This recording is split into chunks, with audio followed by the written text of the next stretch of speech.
Yo, what's up everyone? Welcome to FATED number 131. It's Necropolis reveal time. We're gonna talk all about the reveal. As always, the show only exists thanks to your support, so if you want to purchase a paid subscription to Twitch, YouTube, or Patreon, you're gonna be shown on the end screen. And without further ado, let's go into the episode. Welcome to Balor. How are you doing today? Hello. Fantastic. Too many videos to make. Not enough time. True that. And with us today we have NeverSink. How's the workload on the filter this league? Hi, quite well. We've done most of the critical stuff already, optimizing some things. I also want to make some videos and getting constantly distracted by starter choices, but otherwise doing well, thanks. Awesome. Glad you made time to be here with us. And of course, welcome Dreamcore. How are you doing today? I'm good, yeah. Thanks for having me on. I agree with Balor. Too many videos to make. Way too much content to do before the league start. But yeah, Yep. I'm glad to be here. Well, I don't know whether it's the first time, but I think this time we actually had like a 3-week hype cycle, right? Instead of just 2 weeks. Because they already started throwing out teasers 1 week before the reveal. Yeah, Not sure whether they did teasers better this league compared to last league. I remember the teasers last league were very weak. I think they started like 2 days before the reveal or 3 days before. Conversely, though, we haven't had any teasers since. True. So that is really odd, really, because they did have a tweet after the reveal stream where they literally said, "I wonder whether we have any teasers left." And so I was like, "Oh, they're teasing more teasers. They're continuing one every day." And then there was zero, nothing. Every day I go and I check the announcement teaser page on our official forums, and I'm disappointed that the last thing updated is the Strongbox thing. yeah. But well, without wanting to spend too much time on the teasers and all that, this is the first time in forever that we had a leak that is unavoidable, right? Yeah, that's a little bit scary for me. I'm not gonna lie. Is it A little bit scary in hardcore, I think. What was the last leak that was unavoidable? Was it Betrayal? Betrayal? Yeah. There hasn't been a single leak after Betrayal that was like not that didn't change things. Not that I can think of. I'm gonna have to look at the list of leaks. Yeah. Wait, you're playing hardcore Dreamcore? Yeah. Oh, I was not aware. I thought, since it was to me very obvious with your YouTube doing a lot of build explanations and stuff like that you'd be doing all of that in softcore, all of that testing. Also, Betrayal was like before my time. I started after that, so I haven't experienced an unavoidable league just yet. So that's going to be interesting. Usually, like what happens is I completely avoid the league mechanic at league start because it's almost always totally overtuned, then you just die. That was the case in Affliction as well. I actually like misclicked Affliction once and had to just get out of there real quick at league start. But yeah, this one, although this one's a little bit different because they're basically reusing monsters that already exist, and then you're applying like modifiers to them. So if you know what's already dangerous, it's not that bad, I think. Like for example, you don't want to put 100% damage on porcupines and just instantly die because you have like no evasion or no fizz mitigation, right? Or rowers. It's going to be Or rowers. rowers, yeah. I was thinking the whole time leveling, I was like, oh, I'm probably not going to pick them for any zone. I'll just go with whatever they got. And then immediately I was like, except rowers. I'll be choosing in that zone to not buff rowers. I believe while you're right, this leak is unavoidable. I also think it is potentially much less terrifying than the leaks we've seen in other times from what we've seen. So it of course depends how much of a passive buff do the monsters get from just being this sort of ghost tormented thing. I think it's called Haunted. Yeah, Haunted. But assuming it is not a huge buff, I think it's actually a very lightweight league, as in, or you can pretty much also leverage your game knowledge a lot. So if you know you're fighting against enemies with projectors, you just shift things around. At the same time, you might actually get some benefits from that, since there's going to be some positive mods as well. So I don't think we need to be too worried about this whole thing becoming lethal. I can actually imagine it becoming very dangerous, like in endgame maps. As I mentioned, they said this buff had different tiers. They had like set different higher tiers in higher areas. So I can imagine higher areas have also higher percentual buffs. So we'll see how it goes. I think there's a good chance that it won't be too impactful because there are 4 whole wheels for it on the Atlas. And if you want it to be more dangerous and therefore more rewarding, I love that, by the way. You're the probably gonna Atlas do that. stuff. Yeah. It's so good. That's just a great idea, I think. Like being able to specialize into the current league. I agree. I think it's really cool. I am a little bit torn. I think it's a fantastic idea as well, except I don't love that there's 4 whole wheels and they're in 4 different corners of the Atlas. That Well, feels but what like do a they lot. give? Do you want them all? Because the way that I understand it, like if you have a temporary league on the Atlas, then you don't want to give power to the league, but you want to provide choice as to the playstyle of the league, right? It looks like I want 3 wheels all the time. The 2 on the right seem good always, and then one of the ones on the left seems like every tree I think about has that. But we'll Multiple see. It's trees will hard to tell. definitely help out there. And besides, I believe that just thinking about the whole topic, probably due to the actual very highly impactful nature of the reworks that are not league related, I think that's why the league is actually less impactful. I believe it's going to be less impactful than some other leagues, despite being mandatory. So I think the big differences are mostly going to be the mapping and scarab changes and Atlas 3 changes in the end game. So I think replacing your whole enemies with like harmless rats and frogs is going to be fun as well. Yeah. Yeah, that's This a is- super cool aspect that you can actually like put these custom packs in place of the packs in your map, because you can avoid the dangerous packs and Yeah, replace I'm them with excited to something see else. what kind of special properties and rewards they'll have. We've seen the tattoo one. I'm sure they're going to be adding a lot of other interesting things.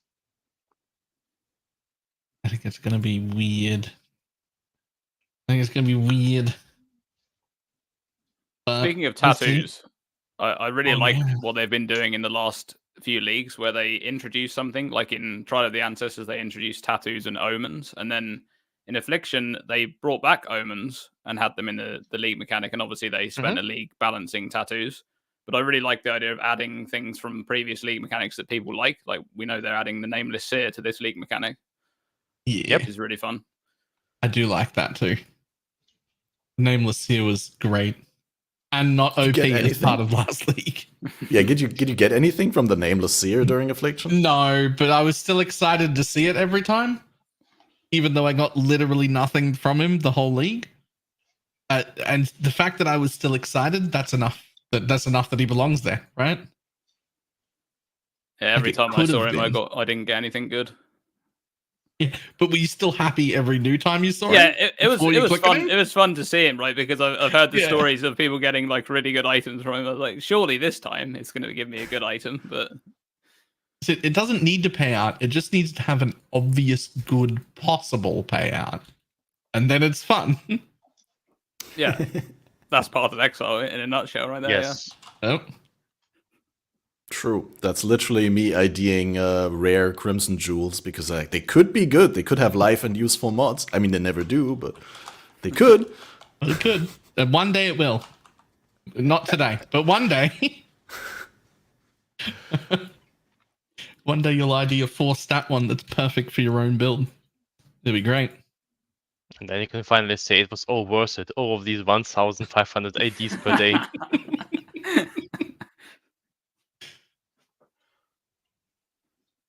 Okay, so we talked about the league mechanic being unavoidable, and normally we want to skip league mechanics on league start because they usually seem to cost a lot of time but not give you anything meaningful in terms of reward for your progression and in terms of shortcutting it to get that time invested back.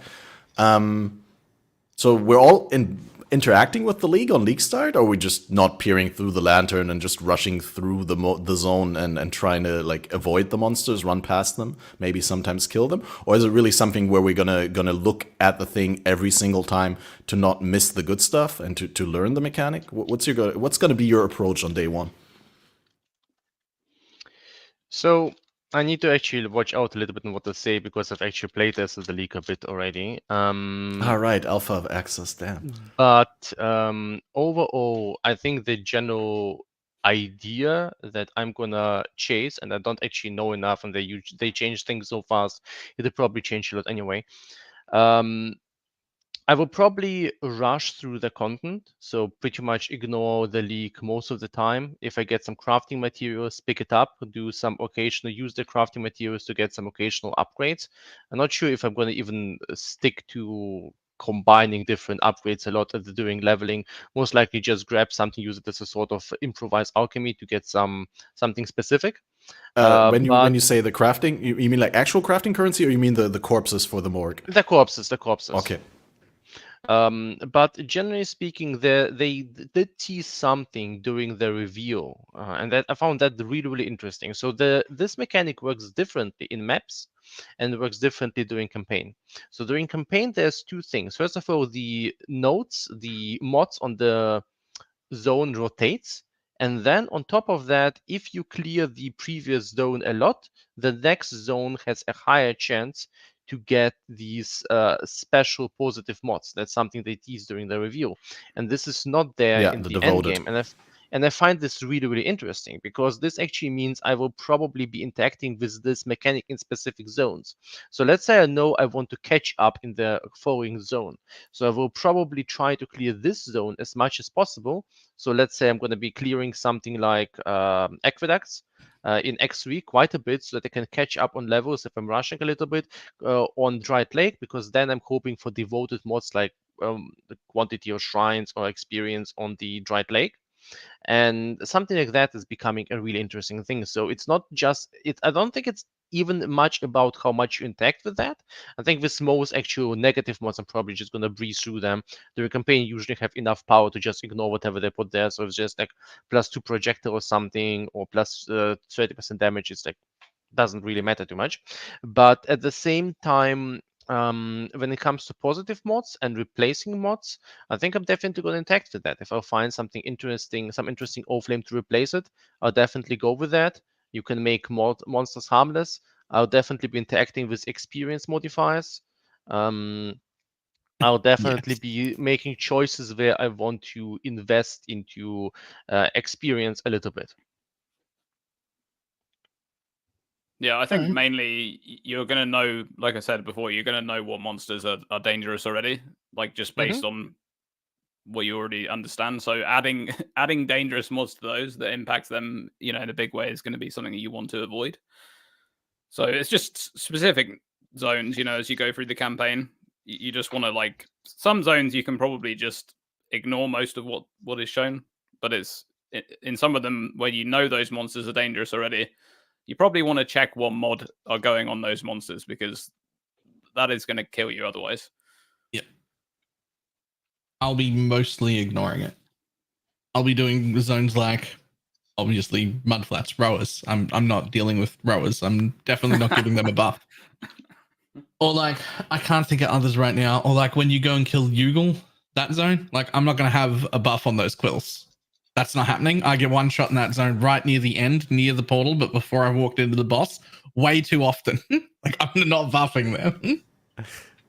Right? So like anything like that, I will press the lantern button and I will pick the things to make sure they don't appear. Just use the new automated war cries and automate Infernal Cry and Enduring Cry. You get endurance charges, and they don't leave a corpse, so they don't do the thing if they're affected by Infernal. Yeah, for 200% mana cost, pass. Thanks, though. Life tap, easy. Well, yeah. No, I'm on board with that. I don't want to spend too much time peeking through the lantern on every zone, but I think I'm still gonna look at it every zone, and specifically, like you said, Balor, like before zones where there's rippy monsters that I know of, before I go into Lunaris and like all the tentacle ladies have 70% increased damage. I probably want to avoid that situation, or at least if I can't avoid it, I want to know about it beforehand, because it definitely will affect how I play the zone. Which is like, yeah, even if you don't want to manipulate it at all, like you should at least be looking at it like a brief glance, so you know what's going on in the zone. I think for the most part, I'm not clicking it at all. But I'm also in softcore, so Yeah. like if No, I was I mean, in that- hardcore, I think I'm clicking it at least every zone, even if I'm not being picky about it.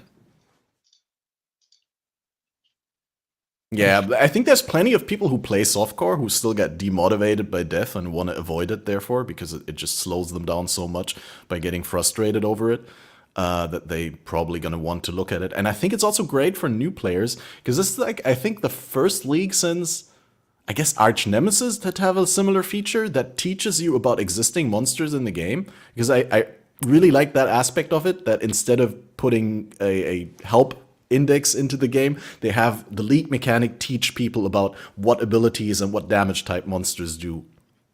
Yes. So this is quite impactful, and something I think that is also not underratable is that you'll be finding these Allflames. And I feel like these Allflames that replace certain monsters on the map are going to be very, very interesting as well, even while leveling. So you can definitely also be. So I think while leveling, you will probably definitely want to use those.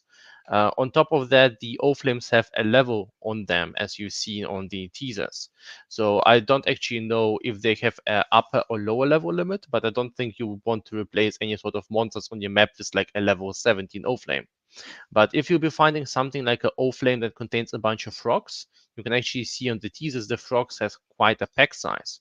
So you might just want to replace some sort of monsters during leveling with frogs just for that extra experience, items, whatever. So this is something that you probably might want to interact with during leveling. So The you frog don't need packs to, are also huge, 16 to 21 monsters per pack, Yep. right? And the pack size is taken from the monsters in the Allflame, but the pack density, I mean the Yes. occurrence density, basically, I think pack density is a little bit easy to misunderstand, but that's inherited from the pack on your Yes, zone. the amount of packs on the map is the pack density, and the pack size is the size of one single pack spawned.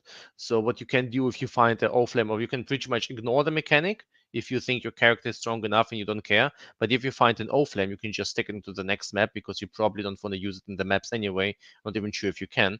So I think that is something you can definitely do during leveling. Is there a limit on how many All Flames you can use on like one map? I don't know. you- I would assume there might be. I think they might not want you to replace like C17s with all of your dangerous monsters and Brutus is getting replaced with frogs. But then again, I really don't know. I just tested the filter a little bit in the first act, so no idea. I was just thinking about it, like a really juiced map where you just replace all of the monsters with frogs, like a full magic line. That Oh would my actually be God. fun, but I can actually imagine this happening a lot as well, because I think the all flames will go up in terms of base types. You can think about it, probably frogs will be something you'll be finding early on, and maybe something else that you can replace with. But Rats. I'm gonna bet that there's gonna be some high tier ones. Like the two ones probably will not spawn early on, right? So there's probably some other high tier ones. Let's say there's like Chirula monsters or Sentinel monsters. No idea, just spitting ideas here. Or Calandra monsters.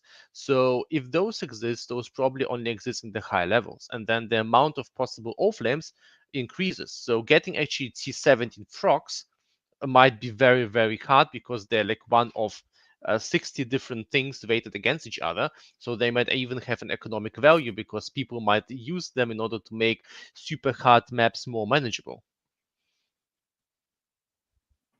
Yeah. That's a really good point. Do we know whether all the monster packs in the map, in the zone, are appearing on the lantern, or is it only like a selection of the stuff that appears? I don't think we have a confirmation of that. think I can answer it, but I am somewhat guessing. I'm pretty sure it's all the naturally spawning mobs. So not ones we've added with scarabs or things that don't exist when the mob starts, like not your legion mobs or the mobs that were going to be in a breach or anything like that, but not the mobs out of a strong box, right? Just the ones that were going to be in your map already, I think. Also, something I'm curious about, and I think you can also not replace. That's once again just my personal thought process. I haven't actually gotten this far. Some maps and some areas have specific monsters attached to them in terms of environment. So there's the, for instance, in Act 5, there are these sort of librarians who code onto the ledges, and there's some. There's these statues that are in X3 that leave the spots. I wonder if you can replace that. I'm gonna bet most likely not. It would be weird if you can do that because I don't even know how it would work. Yeah, and then you have some very weird monster there in a different spot. So maybe we can't replace those, or those despawn. I don't know, but I don't think you can replace those. Maybe they have frogs hanging from the libraries in that act. I would love that. That would be fantastic. The frog just climbing up the side and coming up. And they're not even combat things, so you would approach them and the frog would just like jump off the wall and then just like sit there and hop around. That'd be great.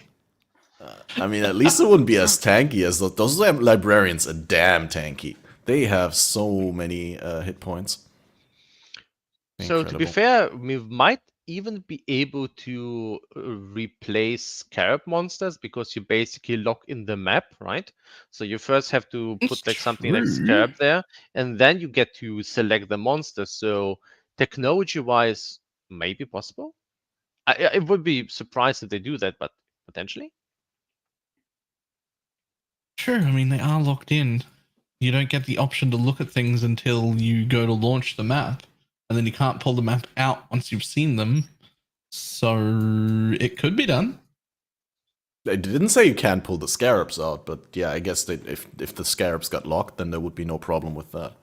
Like once you hit the button, that map is launching. There's nothing you can do to stop that. It is launching. I also think so. It would be very weird because then you can see the monsters and you can cancel and just the scarabs. I'm 99% sure they'll be doing their best to avoid all kind of abuses there. So I'm gonna bet even if you like lock out at this point, it will just start the map with the default settings. Yeah.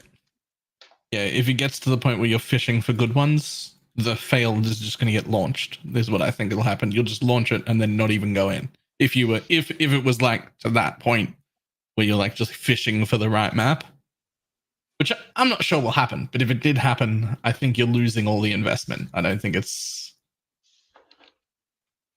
Yeah.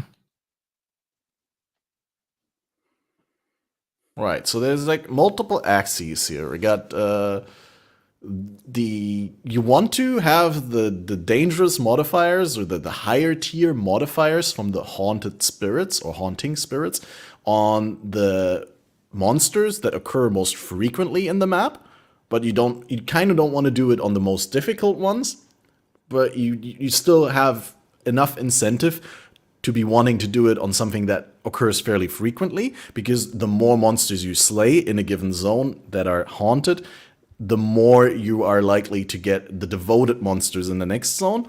But also you're getting more of the Allflames, if I understand it correctly, because like every haunting adds a chance to drop the Allflame embers to the pack. So I assume if you do like a pack that spawns more frequently in the map and has more monsters per pack, then you're also on average getting more Allflames from that. And then also the haunting increases the chance to get the monsters with what's the word? Unresolved anguish. And those are the ones that you want the corpses of for the crafting mechanic. That's the one where you need to click. You need to do an extra click for the corpse to be collected. I don't know about that. That's a little bit weird. Oh, I was unaware. You do need to do an extra click. I thought it was like Einhard coming in and throwing a net. I thought it was automatic. If you find on the reveal where he talks about the monsters with unresolved anguish, there's like a little button that comes up and you need to click it, and then the Undertaker comes out of a little portal and collects the corpse. Well, I guess it That's depends. okay. We'll all complain about that week 1. It'll get fixed. No way. Like Metamorph. Yeah, we're not doing that. No way. Well, the question is really how many do you get per zone, right? Like if you have to Yeah. click between 0 and 1 times per zone, it's okay. But if you get 10 monsters per zone with unresolved anguish, then no one's clicking 10 times. I don't think that's well, this has some additional aspects. Something that we don't know is how many things we can store. So Harvest had a number of things Harvest had a limited amount of crafts you could use you could store at the same time. So you might actually want to pick the ones you care about. So this is one thing that could be of relevance. And the second one is exactly as you said. I'm not thinking that they'll give us 10 crafts per zone, right? So the way they announced the crafts looked fairly impactful. Maybe not on their own. I think to actually make good crafts in the end game, you probably need to fill half your graveyard with corpses, maybe the full graveyard, because you probably want to have like explicit modifiers, quality, all of this stuff combining together. Since you're creating a new item, you're not modifying that, so you need to take care of everything. You want like higher life tiers, you need more things for that. You want some explicit mods, you need that as well. So you need a lot of corpses. So I think you will be both picky about what we pick, but at the same time, I don't think you'll be getting endless crafts overall. And if you get some low-level craft, and you get something like, I don't know, you get more chaos modifiers, unless you think you can probably sell that. I don't think you'll be caring about that if you're running some sort of cold build. That's true. Yeah, I can't see them offering too many of the corpses in each map. It might be 1 to 2, maybe. I don't know. I wonder if juice will actually affect how many corpses show up, or whether it's just going to be static. That's a good question. It's almost always more juice better. Almost always. I mean, I won't be finding out since I'll be juicing all the time. Right? Right. I'm already expecting to pick up 15 scarabs a map minimum. So yeah, there's going to be a lot of scarabs. There is a lot of scarabs. There's so many nodes on the Atlas tree for scarabs. Have you guys seen how many nodes there are? Yeah. There is just so many nodes that you can choose. It's actually insane how many scarab nodes there are. Path of Scarabs. What about Path of Scarabs? the keystone that lets you not use scarabs and lets you not find the scarabs, but gives 20 additional Atlas passive skill points? Oh, this one is really good for one single thing. And there's been this Reddit thread, and this is the moment where I thought, wow, this is actually clever. So first of all, you might actually want to use it for like masters and so forth. So have like one specialized tree that only focuses on one thing, where you don't farm things, but farm specific content. So I can see that coming. But also someone made this really cool post that you can get with, you can rush this thing and then get all of the Delph Nico nodes and all of the Shrine nodes. So this basically gives you this big 105 increased damage, 45% movement speed, 3 max res, and all the shrines per map. So you can use it as sort of a clear atlas. So while building up before you have the final atlases, I mean, let's be honest, you'll be getting all of your really good scarabs and rewards once you have all of your things set up and juiced. I don't think you actually care if you lose out, let's say, on half a divine of scarabs while completing your atlas.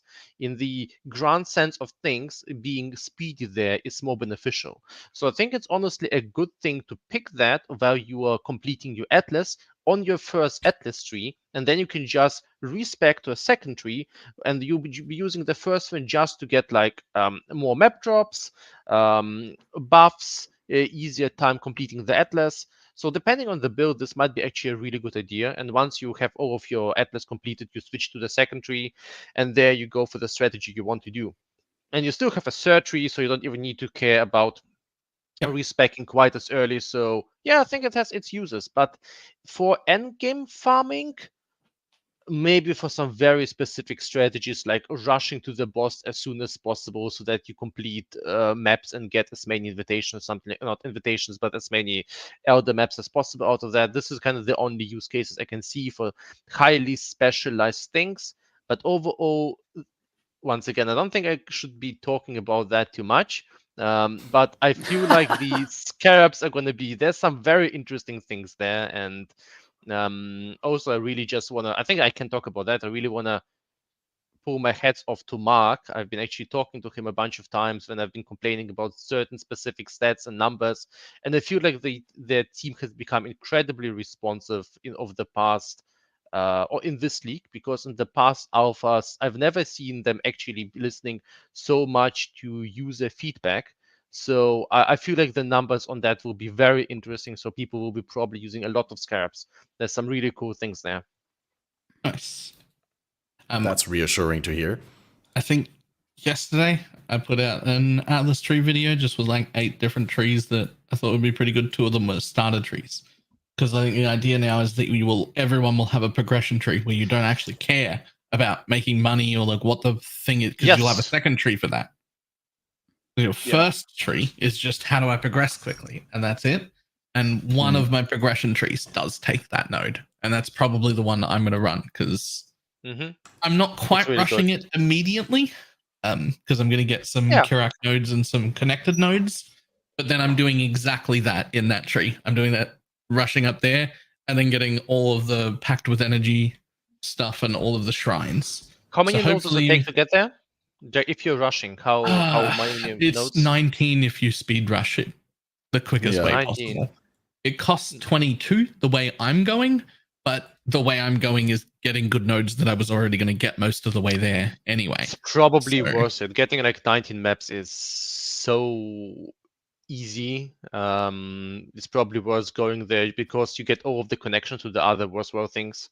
But you gain access to a bunch of stuff on the way, and as soon as you're not missing out on that many scarabs.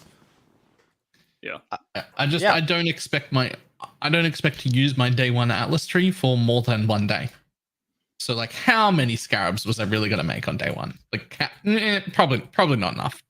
Probably not enough to care. But if I can move 45% faster and have shrines and get really good map returns, then that'd be great. Dreamcore, you were saying something and I interrupted you. Was there, like, did you want to elaborate?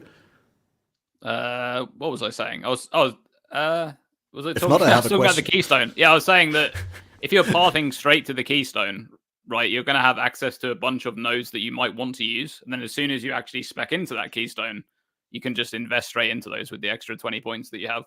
So I think that's going to be worthwhile. I mean, you can grab some like impactful nodes on the way. Like the chance to spawn masters now is just so much.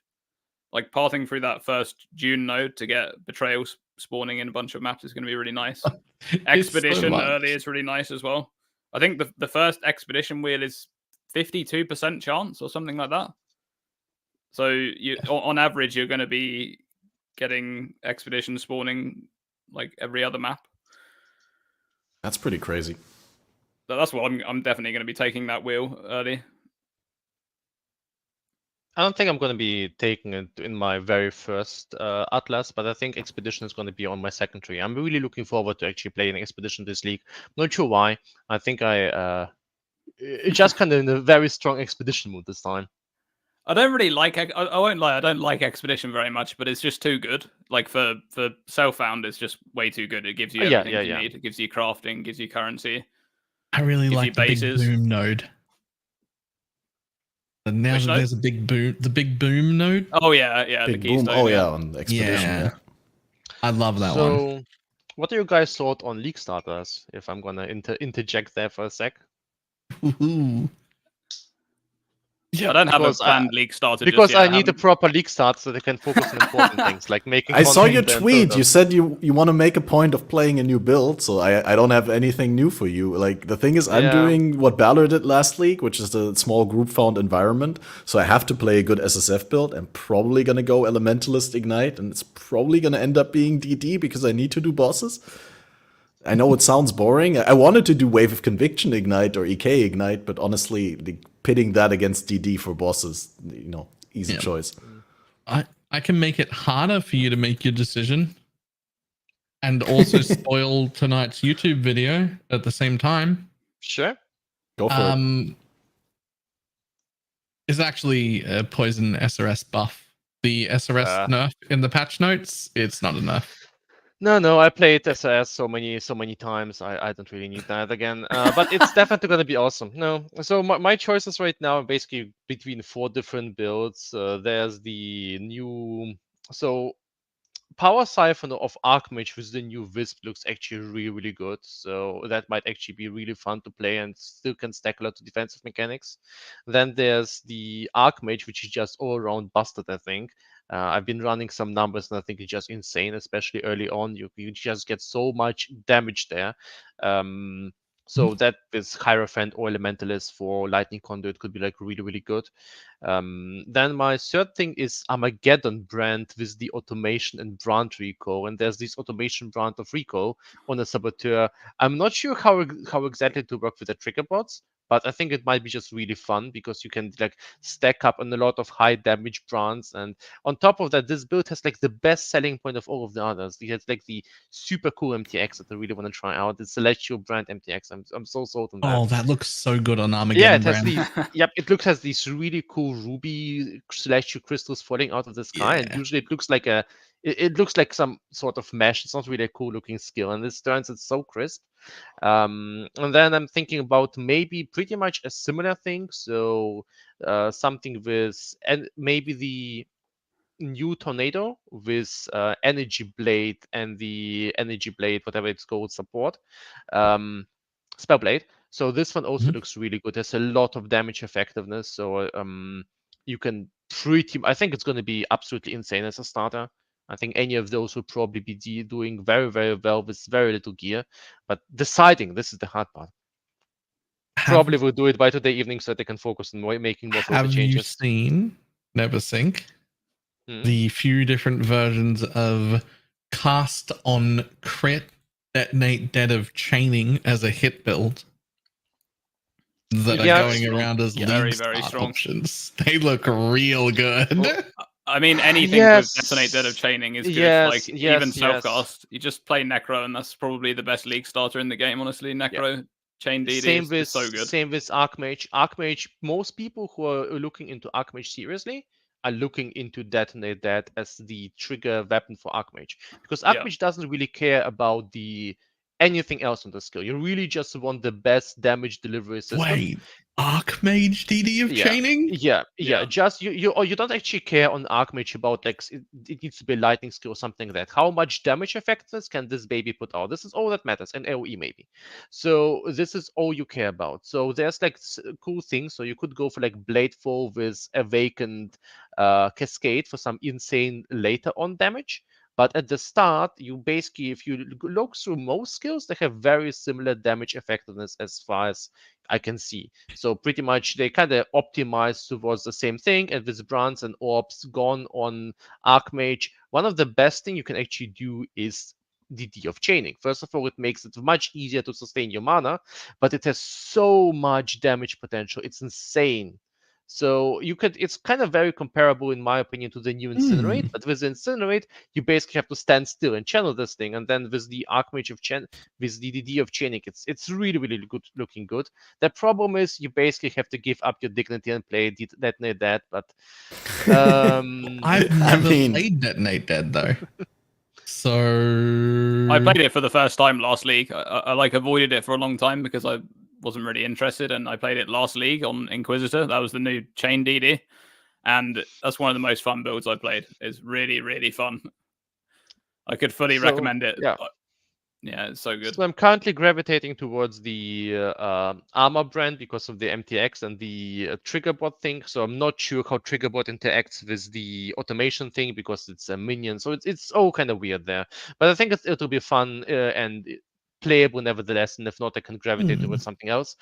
But yeah, I'm pretty sure the strongest of those choices is Archmage, DD, that's probably just the best of those choices I've mentioned. It's probably going to be insane. Maybe Energy Blade will scale it later, because Energy Blade Spellblade is insane. But yeah, I think that's really, really good. Can you cast on crit Archmage things? Sure. If you get the You mana could. for it. Don't triggers have like huge mana multipliers? Yeah. Not that much. You can absolutely do something like go Necromancer, Cyclone, Castle Channeling, and then generate corpses with Corpse Walker, consume those for a lot of like stats, mana regeneration, so forth, and shock and chill value, and then trigger whatever you want, like go with Conduit or DD of Chaining. There's like a lot of silly, insane things you can do there, and I'm pretty sure that will be like one of the really, really good league starters. So it's going to be technically a bit more advanced. I was thinking more bow cast on crit for the damage, and then Mana Forge life tap cast on crit, a second one to summon corpses.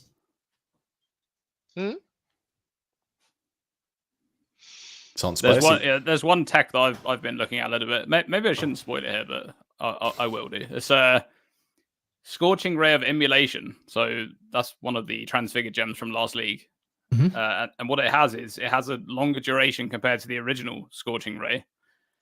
And how that skill works mechanically is every different player or different totem applies its own debuff, which lasts for the full duration.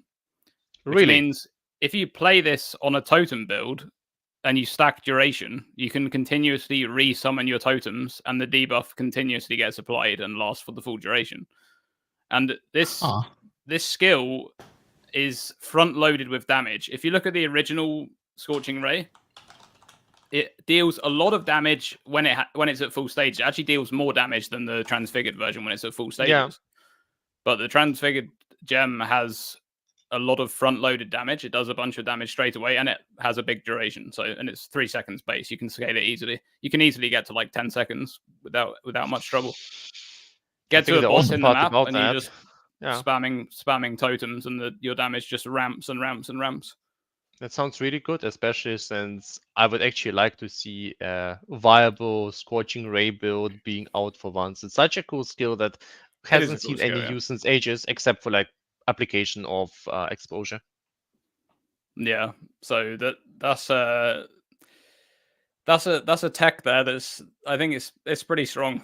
You can do a lot of damage early on as well on really poor gear in a league start scenario. Sounds really good. Is that part of your starter plans, Dream? Yeah, well, I've been looking at that tech. Yeah, I think that build is just going to be really easy to play as well. You just, the gem basically plays itself. You don't really need to do anything special. Like as soon as you pick up that gem, it already has enough duration, and you already have enough, because if you're playing on a Hierophant, you have enough totem placement speed that you're already getting so much damage out of it. And as soon as you take like one duration wheel, you add efficacy to your links, you play Malevolence, you have enough duration that it's really strong. So that's something that I'm looking at. I haven't decided fully that if I'm going to start that, but that looks really good. And I think Hierophant's a great class right now. It's very, very good. Yeah, definitely Hierophant great on day one. I mean, also later, but like on day one, it's like probably one of the best picks that you can make. Similar to Elementalist, where you just get the stronger exposure and you get the fire prolif or any prolif that you want. It's just a lot of value from the first 2 labs on day one. Yeah. I wanted to ask, what do you guys think what do we assume right now when you unlock your second Atlas tree? What's the point? It's like after doing Exarch and Eater, or you think it's later? I think you'll have one by then. I don't know if it will unlock from that, but I think you'll have one by then. Thematically, I wish it was Cirrus and Shaper, but I don't want it to be that late. Like, I think that would be too late in the process, but I just think thematically it would be very cool if you kill Shaper and he gives you a new Atlas to play with. And then, like, you go into Cirrus. You want the Atlas? It's yours. And then he gives you a new one. That'd be great. It's too late in the process, so it's not going to happen. But I want it to be. I wonder if it will be just based on like your level when you unlock it. Character level? Yeah. No. I think at least the it's first one will definitely- be completion. Yeah, I want to say it's definitely tied to Atlas progression in some sort of way, either the completion or some bosses.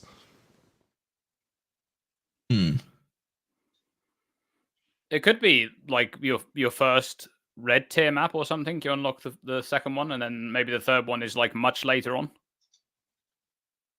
Or it could be your first tier 16 map, maybe. Maybe. Yeah, that's all I know, thinkable. I know the answers. I'll stay out. Okay, yeah, that's unfair. Someone spoiled me. Damn. But yeah, like I honestly think the second additional one can be super late, but the first additional one, yeah, you definitely want that early on in your progression, so you can have one progression tree and one farming tree, so I you agree. can switch between those. That you can have like get geared up and then switch to the progression tree, finish your progression, and then by the time you're done with the progression, you don't need the progression tree anymore, so you get two different farming trees. So then you don't really need the third tree anytime soon, right? Like, it's nice to have a third one for a third thing that you might want to be doing, but I think bouncing between two trees will be fine as soon as you get your progression figured out. Yeah. I don't expect that you'll be switching trees that often. Like it's a thing that you're going to use later on when you want to actually switch between different strategies. Then it's going to become much more useful. But you have you're going to have like a starting tree, and then you're going to switch to more of a farming tree, and you're probably going to stay with that for a while. I can tell you one thing I'm definitely going to have eventually. I don't know about on League launch, but I'm real happy to have an experienced focused tree for leveling alts. Yeah. That's a good one, yeah. Because quite often I get alts and I don't like to carry them. I don't like to get boosted. I don't like to go to 4-ways. I just want to go run maps.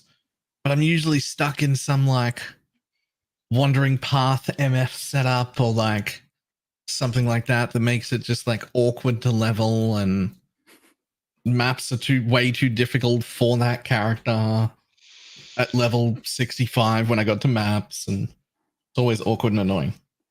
I'm personally very excited to try out some Maven farming this time. So with the invitations being finally streamlined, I know some people are unhappy about invitations getting removed, but I don't care. Those people can suck it. Sorry. that's like, hey, can we please monetize one of the most annoying systems that you have to buy a single invitation for every single boss rotations? Like, no, it's like was one of the most nasty systems out there, and then you have to run the things where you have all of the bosses already witnessed. I hated it so much. So I'm so happy it's gone. I'm like, in general, I'm so praiseful of GG, decoupling the Uber bosses and doing the Uber invitations away. It's gonna make bossing as a strategy it was profitable before, but now it's gonna be actually fun. Yes. So I'm definitely looking forward to trying out the Maven farming strat, and at the same time seeing if I can make a build that can handle the extra bosses and maybe the affliction bosses. I'm definitely going to get stomped by those, but maybe like by day 4 or 5 I'll be able to run that decently. So yeah, looking forward to that. That's actually one of my favorite changes that they're making is the splitting of boss loot tables between the it's so standard good. version. Not and just the Uber. loot tables, but also the tokens that you need to Yeah, access the fight. yeah. That it's not competing. I have this access to Exarch, right? And now I could either do a regular Exarch or an Uber Exarch. And obviously Yeah. Uber Exarch gets way more out of the token. Yes. And it's the same token. That was always my biggest pet peeve with that system. Something else they've also changed. I'm not sure if they actually changed this patch or not, but if you look at the Atlas tree, not a single node in the Atlas tree improves the rewards of bosses. So like the Exarch bosses, the Maven boss, Maven, Overshape, and so forth. Nothing of that. There's no more Watches, Eye Chance, and so forth. So you don't have this FOMO feeling of, hey, you're running a boss, and unless you have a very specialized Atlas, running bosses is stupid. And the same thing, you're feeling like you're not running an Uber boss, you're feeling stupid because you're losing out currency. So you basically spec on implement the Atlas tree if you want to have more boss access. But actually, farming bosses can be done by any build at any time. So if you want to, you can just buy up a lot of bosses and farm them. And this has been a great decision, not only from the balancing and economic perspective, but just to make the player feel and strategies feel much more smoother. So we have so much more flexibility, and this is something I'm loving it.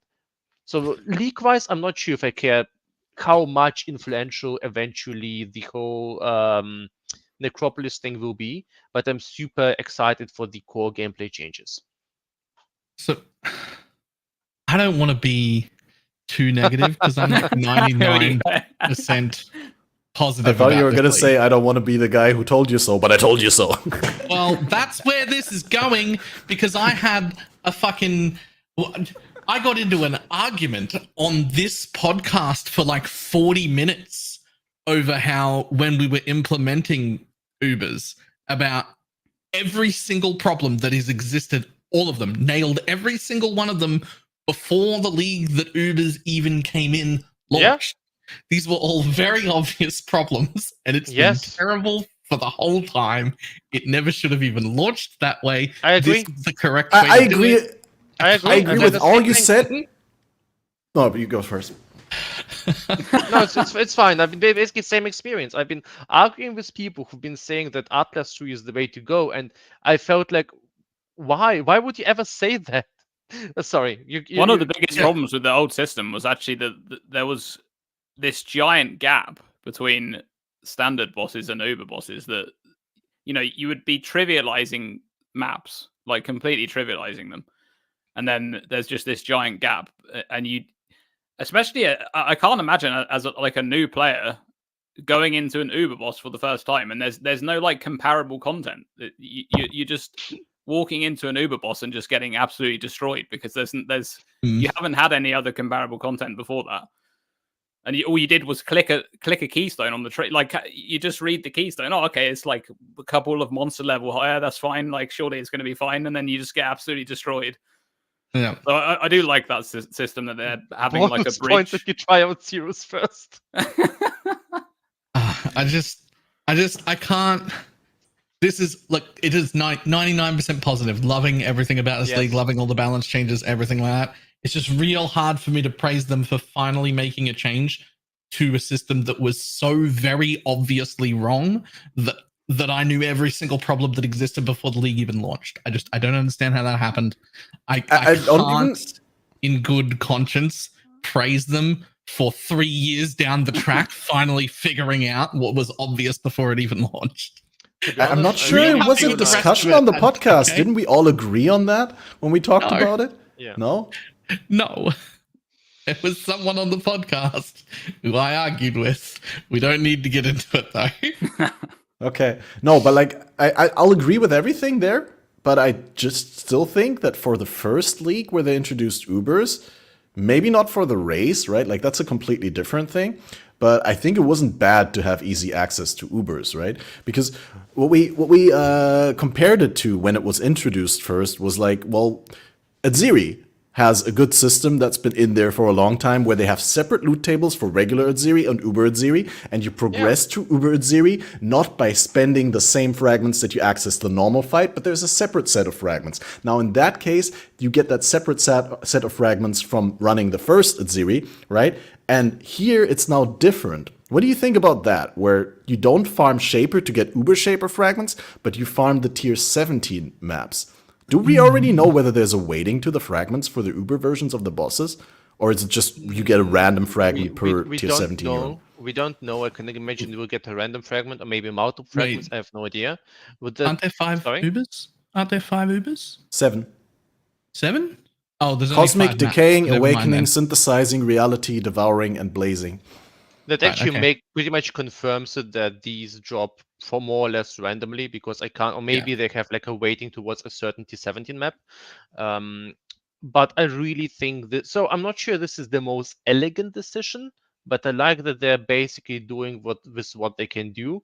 So they basically have formulated quite well. So they don't want you to fight Shaper, find the Uber Shaper fragments, then start Uber Shaper and just getting obliterated. So I feel like it's a good choice. on top of that, it actually makes the whole progression more interesting. You farm tier 17 maps, you farm tier 16 maps, you get occasional access to the shaper fragments, you get to fight normal shaper, you get to influence the normal shaper, and then you get to fight a few invitations. Occasionally you're going to drop a T17, you're going to fight the bosses there. It's going to take your whole time to get your 5 fragments together to fight every single boss. So if I'm going to assume that these Uber shaper fragments drop randomly, it will take you quite a while to actually collect one single Uber encounter. But by the time you can actually get all of these fragments, I think you actually might be powerful enough to take them on. So this has the advantage that if you're just farming one strategy, like just Shaper, I think the point is without trade, you won't be able to access the Uber bosses quite as quick as before. Well, no, as before, it's not even a comparison, but you won't be able to access the Uber bosses quite as quick. So I think it will take you quite a bit of time to get there. And I think this is just in general a much more natural progression. It's also significantly different in Southbound as well. Like the access to Uber fights is going to be a lot rougher in Southbound. But I still think it was the correct decision to make that change, because if you had it so the fragments drop from the standard bosses, the problem still exists that you just go from the normal bosses to Ubers. There's no, you don't actually have to do, like, they still could have added tier 17s, right, without the fragments dropping from tier 17s, but you're not incentivized to go in them, like, especially if they're really difficult. So you still have that problem where you're going straight from normal bosses to Ubers, and you get it's the same issues there, right? You just get destroyed. Well, and also the other way around is like when you're actually at the state where your character is strong enough that you consistently want to farm Ubers, you don't want to, in order to generate the Uber fragments, you don't want to go back to the regular fight that you just steamroll, where you just go in and one-shot the boss, basically, and just to farm up the fragments for the actual boss encounter. And I mean, I'm excited for the new bosses, right? In tier 17s, they look so good. I think they're going to be awesome maps. They look really, and also I'm excited for like future expansions where they add more. They those maps, they can just continuously expand on them. They might start adding like one tier 17 each league or something. Add a new Uber boss in. That's like a direction they can go in now. Be very cool. I would be on board. And we get all of these nice new unique items. Like, that's so good. All of these new unique items that could be really good. The helmet from Eater of Worlds is really fun. The one that converts rage into cast speed and spell damage. Yeah, and that one looks crazy. Gloves from Exarch are really strong as well. The stacking fortification. Yeah, I'm excited about the new Wrathlord helmet. Wrathlord helmet? Oh yeah, I was going to ask you about that one. Yeah. Yeah. Second build league for me, for sure. Most of the T's uniques have some sort of very powerful use case. I mean, the Rage helmet is just, I really love it, but I think the Wrathlord helmet, I can't believe they're actually putting this thing live. This is kind of one of those feelings where I think this is generally a GGG thing where they would put something on there that's just so powerful you don't actually believe this is going live. And this is one of those items. I mean, just the 4 Abyss sockets themselves, if you would have a unique with just 4 Abyss sockets on the helmet. No other stats. No other stats. People would use that. But you have +2 global minions and all of these Spectre goodness. And that's plus insane. 4 Spectres. Yeah, we're going to have 9 Spectres. So outside of something Ghazi will craft on after using 7,000 Hinekora locks, I can't actually imagine you replacing that for any sort of Spectre build. And well, that's actually fun because you get to farm this sort of high value thing, which is awesome, really. It's really weird because that one is balanced both by like having extremely low other stats, like low base and stuff like that, but also just the rarity, right? Like, I mean, we don't know how frequently it will drop, but there's tons of uniques from Uber bosses and like other top end encounters that we virtually never see drop, right? Like you have like 1 in 100 or 2 in 100. Yeah, I think the Wrathlord and the Mana Storm Shield are both going to drop from tier 17 bosses based on the reveal. They confirmed that. So there's three more uniques that come from the other bosses that they haven't disclosed yet. They have. They're in the patch notes. True. They're in the patch notes? Yep. Yeah, in the patch notes. There are other ones are also quite good. There's the Dark Seer one. That we can actually look up the stats. Oh yeah, I did see the Dark Seer. Yeah, yeah, the Dark Seer is really nice. Yeah. It has two all skill gem levels, I think. Yeah. Yeah, that one I was a little bit confused about, because currently in the game you have Dark Seer in 3 variations, like 1 mana and life, 1 energy shield and life, and 1 energy shield and mana. Now it seems to be unified into just one version of the item that has mana and energy shield. I'm not sure about that, but even if it's not the case, and I think it is unified, I think it grants basically mana and energy shield, and on top of that, there's also this other line that's really easy to miss. So it grants you maximum mana, energy shield, and on top of that, it grants you malediction. Yeah. And +2 to all skill gems. So it might not be the most powerful unique, and I don't think it is. I don't think it's the best thing ever been there, but I think it's kind of like a mid-tier, really, really good weapon. I think it kind of takes a spot like Divinarius, that it's basically an insanely powerful weapon until you can craft up something 30 divine worthy or more. So I think it's very, very, very powerful. Yeah, the yoke of suffering change as well. That is very strong. 10% increased damage Yeah, taken that for each type of ailment. doubled. It Yeah. doubled in. Did straight up. It was already something people used. Yeah. Yes. And now it's going to be just harder doubled. to access. Yep. And the Malachi gloves as well. Yeah, that's Yeah, a good that- change, because those gloves were pretty Yeah. bad before, and that's a good change.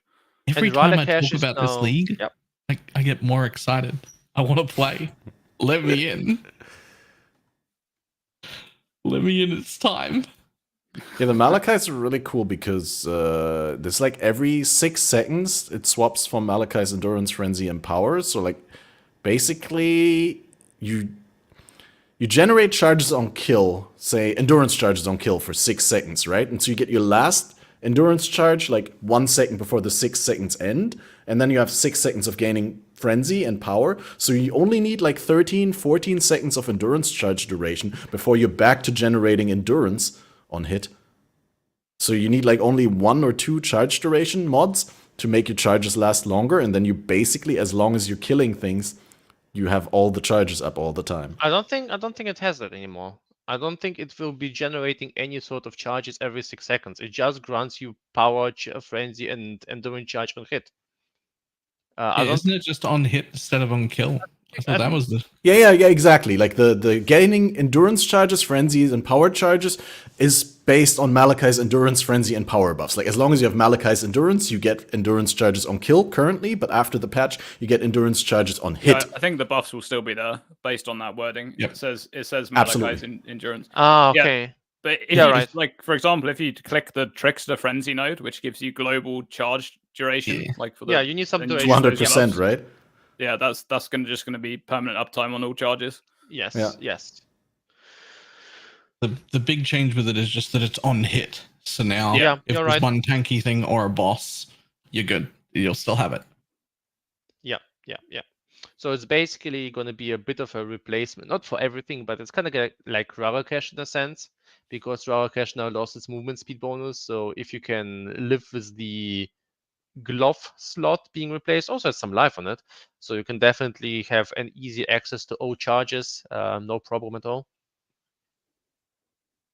For pretty much most builds that do some kits. Yeah, I'm I really trying to like think those whether new I'd rather changes. sacrifice boots or gloves. Definitely gloves, because the boots now lost the 30% movement speed, so unless you're using lightning warp. Yeah, but if you're an attack build, like gloves can have like more than there is- 15% attack speed. Yeah, And true. there are so many builds that whirling blades around or leap slam around. Yeah. Also That depends just how don't often you care. hit with these gloves, because if you're Yeah. playing a build which, like, damage over time, you only hit once every couple of seconds or something, then these gloves don't really do much for you. You need to hit a lot. It's only Yeah. a 10% chance on hit that you gain a charge. Well, I guess if you damage over time, then you need explosions, because those hit. Yeah, it depends on the build Yeah. entirely. If you're using something like Lancing Steel, you won't be having any troubles, but with a slow hitting build. Yeah, fair enough. Yeah, I mean, I'm interested to see the other new unique items that they're adding to the Oh, actual yes. Uber bosses. Oh, yeah. That's going to be awesome. I actually asked them, can you provide me? So I got the filter notes, kind of the early version of that, and I asked them, can you provide me with the base types that have some new uniques? And they told me they can't because they don't want to spoil it. So I'm actually now excited what that means. Well, how do you guys didn't think even ask the for the unique though, just the base type. No, I just wanted to know the base types because I wanted to just give them some sort of never hide this on any strictness early on so that they won't be hidden. But yeah, very, very excited. Maybe they're doing something super unique there. how do you guys see them splitting the boss loot for, like, for example, for the Searing Exarch? Do you see like Dawnbreaker going into the Uber pool, and then maybe the Dawnstrider boots stay in the normal pool? Perhaps Did they not- Dissolution goes Uber. Yeah, this Did is they not such an post them? interesting Do we not question. know? No. I think We don't know. We only know about the Shaper pool, I think, because they showed that Oh. off in the reveal. Okay. So like it's Yeah. interesting to think about, because Yes. when they're deciding which item goes into which pool, you kind of have to consider the power level of the item. Like when they first added those two bosses and the loot for those two bosses, I think they kind of figured that melding was on the same tier as Dissolution, and then obviously there's the two amulets that drop, which they figured was kind of the same tier. That was the case on the launch, because obviously both amulets were super strong, but Dissolution barely got any use, and melding was used like crazy. So I wonder if Dissolution will go into the normal Searing Exarch drop pool, and melding will actually go into the Uber Eater of Worlds drop pool, because it's, I could see Ashes being the rare drop from normal Eater, and then melding goes into the Uber pool. I can imagine that both amulets. It's really tough to say. That's such a hard question Yeah. because any of the uniques switching the tiers would actually change the meta a lot. Even if they would Yeah. move like Annihilating Light or Dawnbreak or Dissolution or Omniscience, just looking at the Exarch. So if they move any of those, it will be a huge influence. So I would definitely imagine that either I would say probably the jewels will move to the Uber access. And I think the logic I would use that is that the jewels are usually there in order to enhance a build. They don't actually enable a build, with the exception of Dissolution of Flesh sometimes. So I can actually think them probably moving the most build enhancers into the Uber versions. So I think Annihilating Light and Dawnbreak is gonna stay. Maybe even Crystallized Omniscience. I'm definitely seeing them as getting. Oh, it's already there, but I'm gonna assume that the jewels are gonna be Uber drops. It would be interesting to see the amulets being Uber drops. I think Dawnbreaker is going to go into the Uber Exarch pool. I think they've realized over time that is such a powerful item that a lot of people use, and that they're like, okay, that item needs to go into the Uber pool. I kind of see it in a similar way like Shaper's Touch, but maybe. Or maybe Annihilating Light actually will become super rare. This is also an option. That would be really interesting, actually. Annihilating Light being super rare. I wonder about Forbidden Jewels. Oh yeah, those. Same for Watcher's Eye. I wonder if those will be Uber exclusive. That might change the meta so much. I think the Forbidden Jewels will stay as they are because they already have the split. Like you can drop like the specialized one from the Uber bosses that you can't get from the normal one.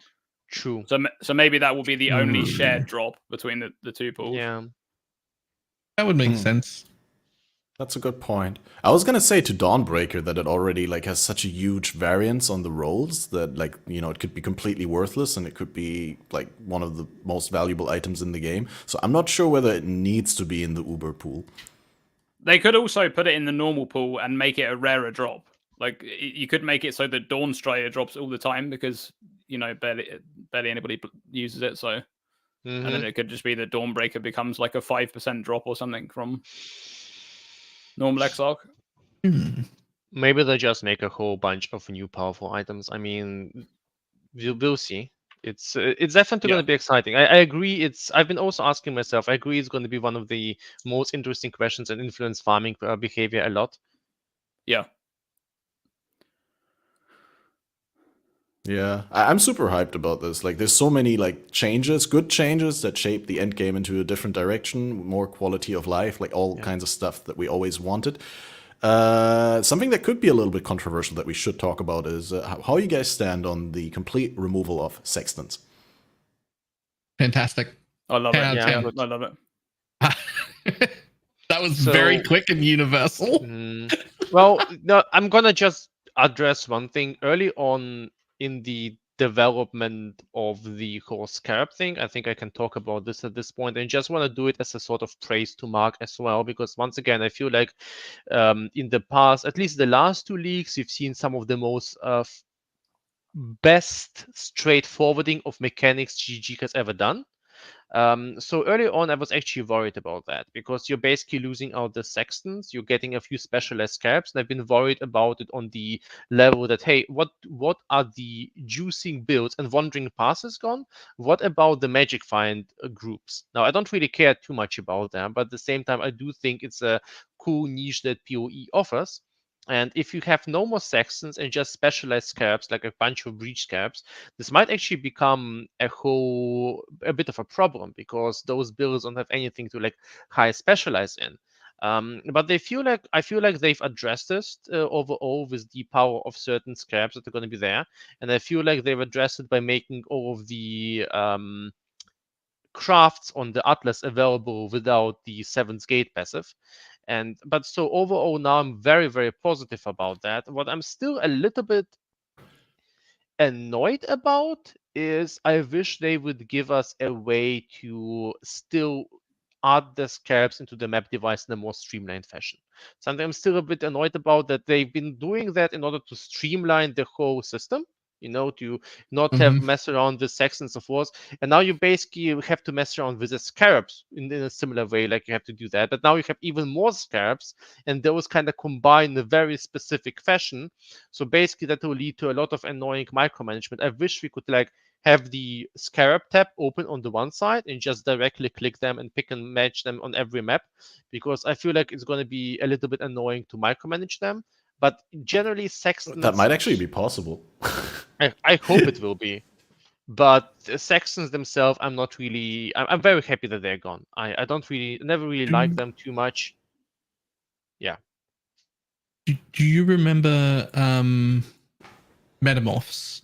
How you could build metamorphs, where most people were like dragging the organs, but you could also just click the organ slot and have it just show you all of the organs in there. I want that for scarabs in my map device. I just want to be able to right click on the map device and have it pull up the list of scarabs and just be like, that stack there. And I've got 150 of them, and it just stays there until I run out. Exactly. To be fair, I really want them to streamline the whole crafting mechanics even. Imagine, so what they've done with the harvest change, that the thing is always shown. This is more or less how I would actually envision crafting and mapping in a optimized modern way. You see all of your crafting materials that are relevant on one side. You see the fragments you can add there on the other side. And when you start a map or when you craft things, you basically just pick those things together. You see always the outcome. So you see you want to apply the alchemy orb, you want to add those scarabs, and then you create kind of this pre-crafted map. You can even maybe apply the scarabs onto the map itself, so you can pre-craft them all in a very nice, fine interface instead of the way we do right now. I feel like this whole tab switching has become a little bit annoying. But everything else about this league very much excites me. I think it's good. And I mean, Sextants being gone is already a big improvement. I think some kind of system on the map device where you could save a setup of scarabs would just be ideal. Like, you know exactly what scarabs you want to use. You have them in your stash, and it just pulls them from the stash. You just have a thing set up so you can just click, I want this, and it will just pull the exact scarabs that you want and apply them to the map. So I've been trying to get better at racing through the acts again, right? And like I started min-maxing on the little things that you usually don't start doing before you're like really good with the build and the act progression and all that. But for me, it felt like fun to practice like the little things, like specifically vendor walking, right? So in Path of Exile, you can walk up to a vendor, and like right before the context menu pops up and you can purchase items, you can click away. And then your character walks away from the vendor, but you still get the context menu, and you can still like trade with the vendor while not standing right in front of them. And then during practicing that and researching it, I realized that you can not only vendor walk from vendors, but you can also vendor walk from the stash. So you can walk up to your stash and click to the exit of the town and have your stash open and interact with the stash at the same time while you're like already walking to the exit of the town. And what I also noticed is that if you vendor walk away from the stash, clicking a vendor, then you can have your inventory, the vendor screen, and your stash up at the same time, and you can buy from the vendor into your stash straight away. You can pick an item and put it into your stash. There it is. That's the solution. That's it. Well, no, it's not. I just tried it. You can't vendor walk to your map device from the stash. I just tried it. The map device thing doesn't pop up. Wait, can I do that backwards? Can I vendor from my stash? If you have both open, I would assume. I could try. Well, because emptying my dump tabs is like the worst chore in the whole game. If I could vendor from my stash, that'd be great. I don't think you can do that. Yeah, I would be surprised if that's possible. If we hear it's possible, we stop talking about it and never say another word. And everyone in chat, you never heard it. Shh. Okay. Right, I'm trying it. You guys have to talk about something else in the meantime. Nope, we're just going to wait patiently. Okay, you definitely have to hit it right the first time, otherwise it closes. Now you can't have the sales screen open. You can only have the purchase screen open in the inventory and the stash. Yeah, but this is exactly it. I don't think we should be needing to do this sort of hack. So I really hope. Yeah, it shouldn't be like a skill-based thing where you need the millisecond timings right and like the micromanagement of the mouse cursor. I'm not even sure I will call it a skill-based thing. It sounds more like bug abusing, to be honest. Yeah, well, clever use of game mechanic is it's not technically a bug, but yeah, it definitely ties into another thing that we should be talking about, which is the removal of left mouse button instant skills, where I just think, while it's an inconvenient change and it results in something very unpleasant next league, which is probably a lot of people going to be using numlock every zone to autocast skills. I personally probably am not going to do that because it's going to be annoying to do that for every single zone. But I really like leveling the playing field between all like ways to control the game and between all platforms. And, I got a lot to say about this change. Yes. Those two skill gems that they added are really good. I don't think anyone's going to disagree that they're not good. The balance might be a little bit off of those skill gems. Like the mana multiplier on the warcry one is absolutely ridiculous, by the way. But both of them really. But yeah. But the concept of them is great. That's a really cool concept. However, the way they went about removing left click instant skills, I mean, they've literally just squashed General's Cry, right? That skill just doesn't exist anymore. Like the way you would play it is you'd cyclone through maps with Castle channeling Desecrate, and now you're just going to be constantly pausing in place every 1.5 seconds to Warcry because there's no instant Warcry. Or you replace one of your damage links with this new call to arm support, so you lost a bunch of damage. You also lost damage through the cooldown multiplier that's on the gem as well. So, and Corrupting Cry got a similar treatment, but Corrupting Cry is less relevant, I'd say, because you don't have the whole like cyclone thing going on. So now General's Cry is kind of a little bit weird. Like it's still going to be just as good for bossing. Like for bossing, you don't really care. You just plop down a Desecrate and okay, you spend a little bit of time warcrying to summon the generals, but it doesn't really matter too much. But mapping is just going to be painful on that build. And I think they could have come out with the left click change. And when they described why they did that, I don't know why they didn't just say that it's against our TOS. Like it is literally against their TOS. It is two actions at the same time. You're moving and using a skill with one click. Except it's not. They introduced it 5 years ago. They made a big post about it saying, hey, you can put instant stuff on left click and have it be automated as you run. Literally on their post. And now they've realized that that's something that they don't want in the game because they want parity between like console and WASD when that comes into the game, which is probably going to happen in PoE 1 before long. Which is, do you think WASD will be in PoE 1? Yeah, I think it will at some point, yeah. Oh, I hope not, because it's a different game. The moment that you have WASD, and I'm fine with PoE 2 having WASD, it's a new game, but I really would disagree with WASD and PoE1 because it changes so much how the game is played and balanced around it. Yeah. It's really rough to say, and I would probably maybe move to this topic a little bit later, remind me of the VSD thing later.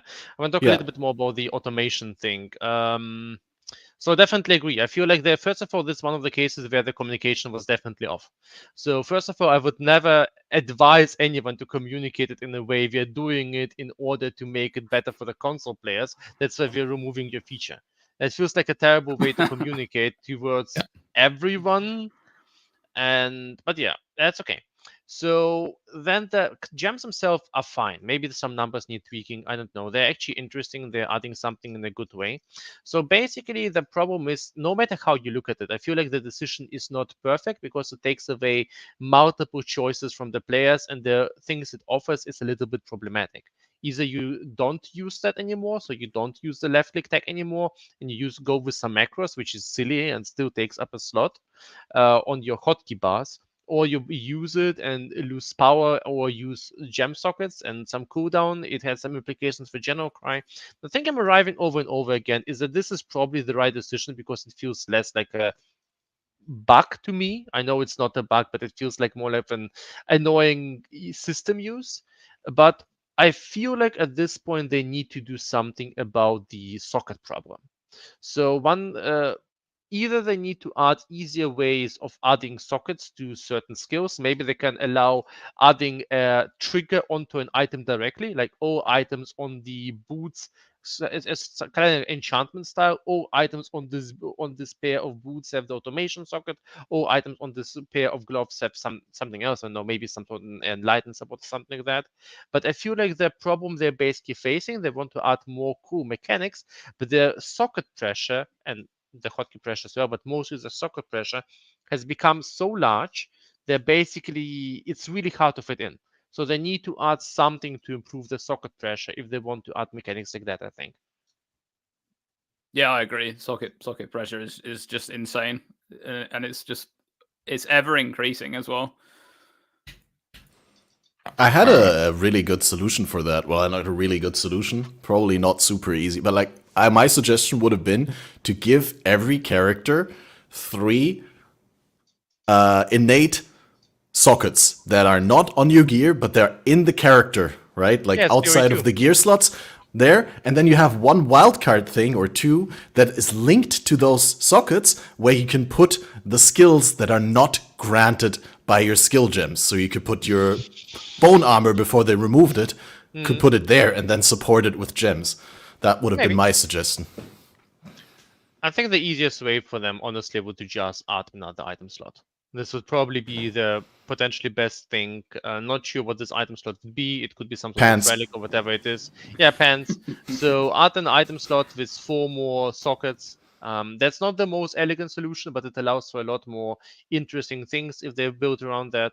Alternatively, they need to really completely rework the system or need to add things in between onto items themselves or change the socket system itself in weird ways. I think we'll see which way they'll pick actually in one of the next leagues. It feels like it's one of the next big problems PoE has, and they've been standardizing a lot of problems. Like they've been standardizing the last league. They're basically going away with this whole enchantment and out quality gems and all of this messiness in favor of a more streamlined system. This time they're doing it with maps. So I can imagine them actually doing these standardization rounds every few leagues now. And I think it's one of the best things. I'm going to attribute it probably to Mark as well. I think since he's basically been taking over, I'm not going to praise him anymore this time. I feel like it's a bad idea. He deserves all the praise. Like he's done a great job in the interviews, and it just feels so refreshing to hear him talk because he's someone who's actually playing the game. I mean, no shade at Chris. I love Chris, but when Mark speaks, it feels more like a fellow player than when Chris speaks. I feel like Chris at this point might even be burnt out. I mean, he's doing all of the actual not fun things like business decisions and hiring progresses and talking about contracts. I can very well imagine he's just getting burnt out. He just doesn't have any time to do proper decisions. And whenever he takes decisions, he basically might be just fearing that what he does is based on information where he just doesn't have enough experience anymore. So I feel like a more a fresher game designer who has more relevance or more experience with the game itself is a really nice point. And he's also a decent game designer, because it's not enough to actually be good at the game. You actually need to know game design and psychology. Otherwise, every Redditor would be a good game designer, which obviously they're not. All right. My turn. Go for it. So the gems. I think they're bad. Not good. Okay. I think the idea of those gems is great. Having a built-in, like an intended way to automate a lot of things has a lot of really good uses that are interesting. However, if you're going to cost me a socket, then the support gem should be an upside, not a downside. It should not have a mana multiplier. If anything, it could have like a 90 or 80% make it easier, or it should not have increased cooldown. It should have like cooldown recovery rate. It should be better. If I'm going to link something to essentially return the same functionality I just had taken away, it should be improving my skill, not making it worse and cost more mana. The second thing is, putting stuff on left click was never a terms of service problem. That's always been allowed. But not only that, the numlock trick is not a terms of service problem. Which means this change to take away left click just means that I am now inconvenienced at the beginning of every map to not even break the rules, to do a bunch of complicated stuff over here on the numpad to get the functionality I already had back again. I don't like that they've made it super inconvenient for me to do the same thing I was doing before for no reason.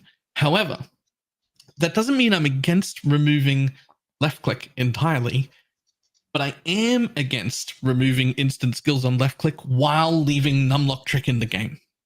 I don't know what they can do to fix the numlock trick. I don't know if you can ever fix that. It's been usable in every ARPG and every MMO I've ever played. I don't know if it's fixable, but that's not my problem. That's a them problem.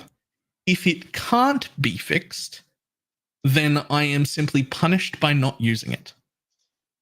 Because now there's this thing that I'm allowed to do, that I can do, that's an inconvenience that I have to do at the front of every map and every time I alt tab, and it's this huge quality of life downgrade, or I pay the tax of a support gem I can't fit to then spend more mana and have my skill go off less often. That doesn't make sense. So I want to either remove the skills the way you are. That's fine. Removing left click is fine. Also stop the numlock trick from working at the same time. Or give it back. Because it's... and I'm fine. I am absolutely fine with the decision of not having an instant cast on left click. I am not fine with the decision of not having an instant cast on left click, but still leaving me away without even using the support gem to return the same automation I already had, but now I have to do a bunch of awkward things with my hands every single map. That's weird and awkward, and I don't like it. The other thing is, there's one thing that didn't get fixed by that, which is mines specifically. Mines specifically, you wouldn't want to numlock trick. So we actually couldn't use numlock trick to do mines, because that goes all the time, even when you're stationary. And a big part of getting away with the automation of detonate mines is that in certain cases, you want to stop, stack a bunch of mines up. You can even reposition with your movement skill and then walk to detonate them all, right? But and so, this was addressed in the Q&A. You watched the Q&A, I'm getting to that. Okay. Just making sure. So in the Q&A, they said, in order to fix this, we're adding a new mastery. That's what they said. We're adding a new mastery to mines so that you will be able to have that automation, and it'll be a mastery that says mines automatically detonate while you're moving. And I thought, cool, that's a great solution. I'm okay with that. It cost me 1 passive point to get my old functionality back, but I'm okay with that. That's fine. And then the patch notes come out, and they didn't, in fact, add a mastery. In fact, they replaced the best mine mastery in the game with the mastery that would now return the functionality that I already had every other league. So we lost, on average, about 100% increased AoE. And in place of that, we got a return of the functionality we already had by just having detonator. Yeah, I have no idea what's going on there. That was such a strange change. They could have made it a keystone or something. I don't know. That was such. I get why they've done it. It's very, very understandable why they've done it, because the master was way too strong. That's just their reasoning, and I can actually expect them basically buffing up the base values of the mines or the base values of the mines. But the mastery has been incredibly busted. I mean, you've seen how they've been treating masteries lately. They've been trying to get masteries back to the point where a single point is kind of relatable to the mastery power, not quite there, but it's more like a normal node. But 100% AoE on mines has been absurd. So I'm pretty sure that's why they fixed it. But still, I also agree with you, because it's been basically kind of this classical GGG doubling down and punching the same thing multiple times until no one uses that. But that's kind of their specialty. But that one was slightly annoying, because we didn't get told anything. There was no mention of a mine nerf. There was just, we're going to add the functionality back for 1 point. Okay. Oh, never mind. Actually, all your mines lost 100% AoE.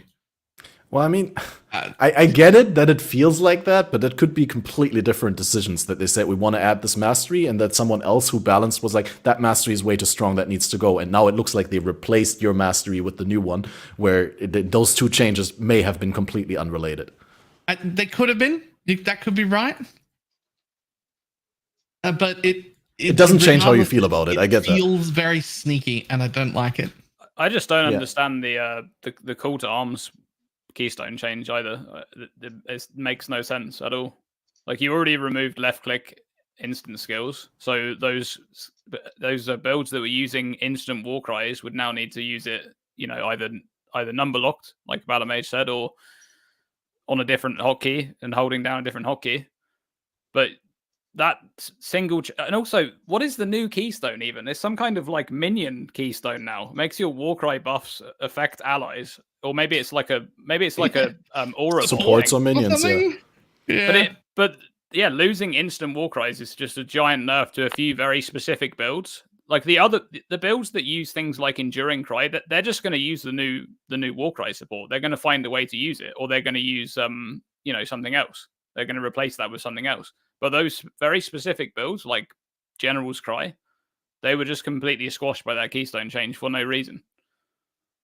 I just don't get that change, and I haven't seen anybody talking about the use of that new keystone either. Like the warcry buffs, I looked through them; they're not very good on most minions. Like almost, I couldn't see any synergies there at all. There's like one bypass making it down there. That's the problem. Yeah, the only thing I could think of was champion SRS, but it's like it's just there isn't really any good buffs. If you read through the warcry buffs, they're not great for minions. There's like some Fizz Overwhelm, which might be good on zombies, I guess, but no, it's not really very good.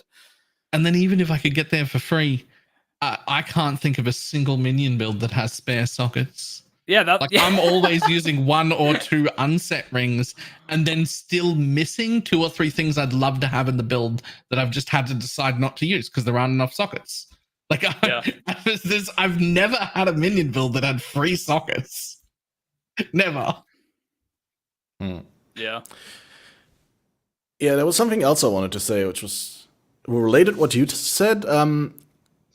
I really was happy to see the warcry support as like, oh, this is new tech. You can actually automate multiple warcries. Yeah, you do sacrifice the sockets, but it also means that the warcries don't cost you cast time or like standstill time anymore, downtime from your main attack. So this is actually a viable alternative over getting the call to arms keystone, right? And using them manually, either previously on left click or now with a separate button. But now self-casting your warcries with the keystone is not an option anymore. If you do want to self-cast your warcries, they're never going to be instant. They're always going to cost you cast time, which is unacceptable in some ways. And that's also where I disagree with you, where you said Ballard, that it makes the skills worse, because for the warcry support, it's actually better to automate the warcries because they don't cost you time to cast. Right, but that's part of the change. Like if this league, they're just on left click and they're instant. So I actually wonder if they should have just made all war cries instant all the time. Yeah, it seems kind of think so. odd that like screaming takes you like downtime have to for your stand in attack and from place, yeah. walking.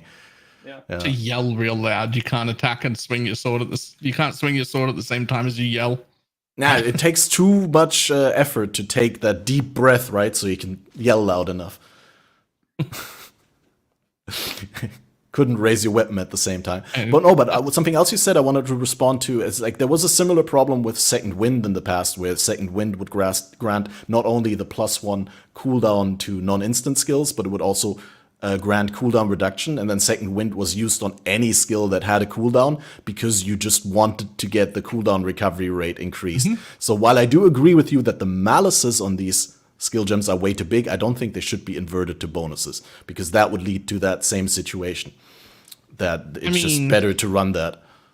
That's just about they have to make them better in some way. In my mind, if you're putting a support gem on it, it has to make it better in some way. Well, the better is that you use them all at the same time. You can automate like 3 skills in a 4-link with automation support. Well, like Not yeah, for but Warcry, numlock because is they're no like longer 4 instant, separate but- or 3 separate buttons on your hotbar. I'm not sure we are. This is right. So I've been thinking about that, and this is kind of sure. A level 1 random automation gem is going to be worse than not using that, right? But first of all, it grants you the automation. Then, if you look at the gem itself, I'm pretty sure we'll be able to add like things like empower and enhance in order to actually get it to be way faster than the regular version. So Isn't I think it a there's support? No, they're Oh, meta gems. I think it's kind of like meta gems, like Spellslinger. So I'm gonna be assuming that you probably need to activate it, like how we do it with Spellslinger. I don't think it will be just Yeah, you need to randomly. activate it. Yeah, you do it turns it need into to a toggle. activate it, yeah. So we'll probably be able to add quality there. We'll probably be able to play around with different setups there, and then we can actually make it potentially very, very fast. So this is kind of the advantage I see there. On top of that, there is one more thing that I feel like should be also approached. You can support multiple skills. This gonna be. I'm not sure how the Warcry one will work. It's phrased in a very ambiguous way, but we can definitely support multiple instant skills with the automation one.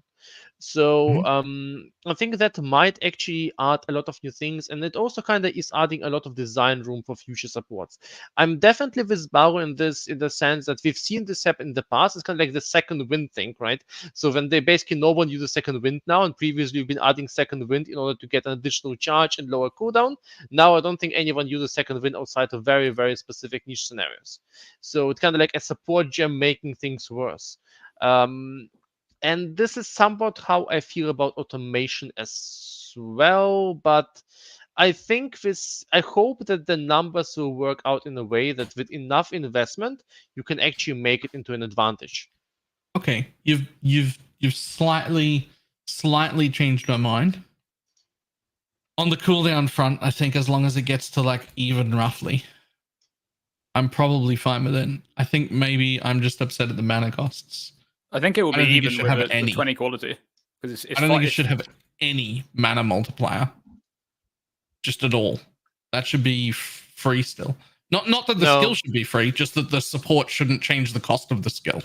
No, I don't know. So I don't really see it a problem either way, especially with coat to arms. So coat to arms definitely should be more expensive. I mean, it makes the warcry instant, and it's actually so coat to arms. I also feel like this is just a point that a lot of people are kind of been ignoring. Coat to arms is amazing. So you can just now on every build slap your 2-link Enduring Cry coat to arms and have with a little bit of investment pretty much permanent 3 Enduring charges, assuming you're basically fighting a boss or fighting some monsters and some regeneration. That is so good. Why? This is such a crazy defense layer. There is a Especially warcry early mastery on. that makes your warcries count as having at least 10 power every single time. So you get guaranteed endurance charges for every enduring cry if you have that warcry mastery. Sure, but this is kind of in the forbidden area of the bottom right place you're where over I there. just wanted to point it out. the majority of softcore players have never moved their passive to there. But no, I agree. I definitely agree that this is a good idea to use that. That's really good. I mean, I agree. Maybe actually picking that up would be very much worthwhile. But this is just a huge defense layer, and if it's possible to actually use multiple warcries at the same time, which I kind of doubt because that would be absolutely insane. Imagine you have like a 6-link and you just have all of your slams exerted, and it's like that would actually enable a whole bunch of high power builds. There's the right side of the tree. Yeah, no, like, I'm gonna assume that none of you have watched the Palstron video on these new skills, because Palstron has actually pointed out something that no one has pointed out here yet, and I want to draw your attention to it. And that is the fact that when you link multiple skills, like the skills being triggered by the automation support doesn't count as you using the skills. So if you look here, right now Phase Run is active, now Molten Shoal goes off, and then there goes Withering Step, and you have the Withering Step elusive debuff, and then right afterwards Phase Run goes off, and normally when you use a skill while you have the Withering Step elusive, that Withering Step elusive gets replaced with the secondary buff from Withering Step. But in this case, it is not interrupted, and it remains on the character while the automated Phase Run goes off. I really don't know if this is intended. I really no idea, but I really would not count on that. So that's actually how the mechanics work in the game right now. Like if you trigger a skill, it doesn't count as you actually casting the skill yourself. Yep. It's the same for there's a warcry mastery that gives you recovers 15% life when you use a warcry, and the wording of that mastery now implies that won't work if you trigger it with the new. So assuming this is true, what would be the most advantageous use of that? If you can find a way to trigger instant skills giving you kills, like killing, if you can kill things with it, then you can just have permanent Withering Step and run super fast. You'd have to kill things with Frostblink. I think that's the only damage instant skill, right? After Vortex is not instant anymore, probably. Yeah. Yeah. Although I guess you can use something that's not an active, like the Death Aura on Death Sword. There is a whole Frostlink build, though. You can technically use the... So that's something I've been looking into since chances are high I'm going to go with the Armageddon Brand Recall starter. And you can actually use this whole thing. So Brand Recall costs mana of your brands. And you can use this Code's Brittle. Someone posted it on the on Reddit. You can use Code's Brittle in order to take damage when this is triggered, since your mana skills deal physical damage, in order to loop into CVDT, which will allow you to spend more Armageddon brands technically or other things. So in this way, you could basically create a brand loop caster. So you could actually go with that. That could be That sounds interesting. spicy. Yeah. I'm probably not gonna do that. That sounds like a great way to die from physical damage and have no mana. But the Armageddon brand recall looks really strong though with that. Yeah, but this is probably strong. gonna be my starter. I really like the idea. It's something I've never played, so maybe I'm still gonna maybe an hour later I'm still gonna go for something like Archmage. But I really like the player style. Yeah, it's gonna be very powerful. Yeah, I'm definitely looking forward to having my new staple with the Call to Arms, Enduring Cry, Infernal Cry while leveling. The only downside there is that with the Ignite leveling that I'm doing, I'm already, I got so much socket pressure for skills that it's, really hard to imagine being able to implement that before Act 6. Very rough. Yeah, the Call to Arms support is nice for potentially for two-handed slammers. So you're gonna have to use it in your main link. You're gonna need a 5 link with life tap because there's no way you're paying that mana cost. With no mana reduction, it's 114 mana when all 3 Warcries go off, I think. So yeah, but you can also use Enduring Crime at the same time, so you kind of get the life back.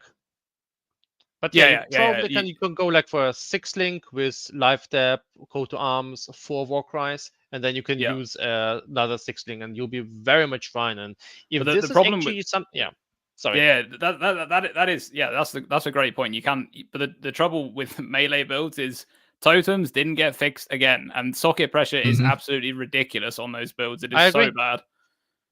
And one of the things actually was that Mark talked about the Atlas tree, the keystones being removed because they felt like they were mandatory, right? It was like a thing that you just kind of felt like you had to do to make an Atlas strategy good. Well, the totems are in the exact same spot, and even Jonathan agreed with that. So I'm really surprised they didn't get. I mean, maybe it's one of those things that they just don't know how to fix yet, so they wanted to spend more time on fixing it, but we I'm really gonna need those assume totems so. fixed. I think they basically know the problem there. I think it's kind of on the list. Maybe it needs some more I believe they probably need to do more extensive changes. They can probably need to revamp the whole system in order to fix that. But I definitely agree. I feel like in general, it's a little bit silly, you have like your range characters like archers having completely passive mana forged arrows, transient charge generation, basically auto cannons on their back, and this is where they have all of these automation things there, and you have the melee classes that are already in a way weaker because they need to get closer to the enemies. Well, not in all cases, but still. And these guys basically have to put their weird sticks on the ground every few seconds, and this is yeah, I really hope they improve that. Yeah, that's one of the things that I want changed in the game the most is the ancestral totem buffs. They're so frustrating to use, and they're something that you absolutely can't avoid. Unless you just want to deal 50% less damage, then you can just avoid them if you'd like to.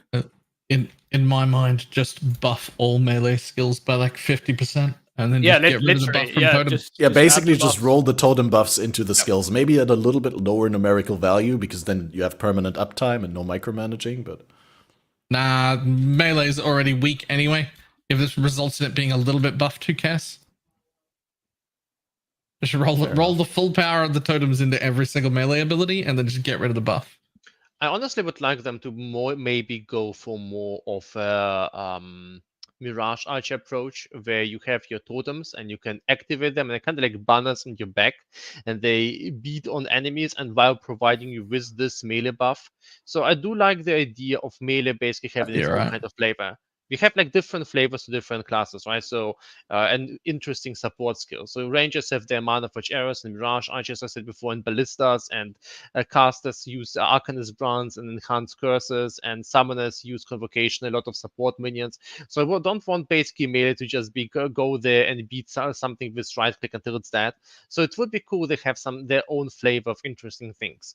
But it definitely needs to be in a quality of life type of fashion. I don't actually mind the support gem or the socket pressure thing there. I feel like this is a problem, but this is kind of the same for everyone else. So if you want to have your Mirage Archers, you will also have to use, if you want to have your Mana Forge Arrow setup, you also need to use sockets. So this is a problem. It's a problem everyone else suffers. The problem is the quality of life thing there. It's just not fun to use your multiple totem thing. No one's enjoying that. Like, no one likes that. It's annoying. Yeah. Yeah, that's the problem. You have to use it, and the gameplay is bad because you throw down totems. A melee build doesn't invest into totem life, so the totems die instantly. Then you have to spend an extra passive skill on the lingering mastery, and some builds are already starved for passive points. So, and that's already a band-aid fix anyway. The passive skill. So, yeah, I just think that they need to fix that. It's the one big problem that melee has that seems like if you fix that, even if melee's behind other archetypes, people are just going to enjoy playing it so much more that it becomes something that's fun to play again. Well, it's also a matter of having fun is also not necessarily being stronger than others, but it's also like having some sort of space in which you can build your own build. And with how obvious most of the support gem setups are and other gem setups, now having another no-brainer for the warcries on top of the totems that you brought up, it just feels like there's very little things that you could do for melee to make a build your own, because it's like all kind of laid out for you what you have to do if you don't want to miss out on huge damage. This is why I used to enjoy Slam like Earthquake Bleed, because that was a melee build that didn't use any totems. You didn't get any damage from the totems. That was just, you just drop a slam, everything gets hit, everything's bleeding, and the more melee damage from Ancestral Warchief didn't apply. The attack speed didn't really matter. But that build got absolutely destroyed. That's been long lost. That actually sounds like it might be fun to play. It was fun to play at one point. Back in Ultimatum, I played that. That was really fun.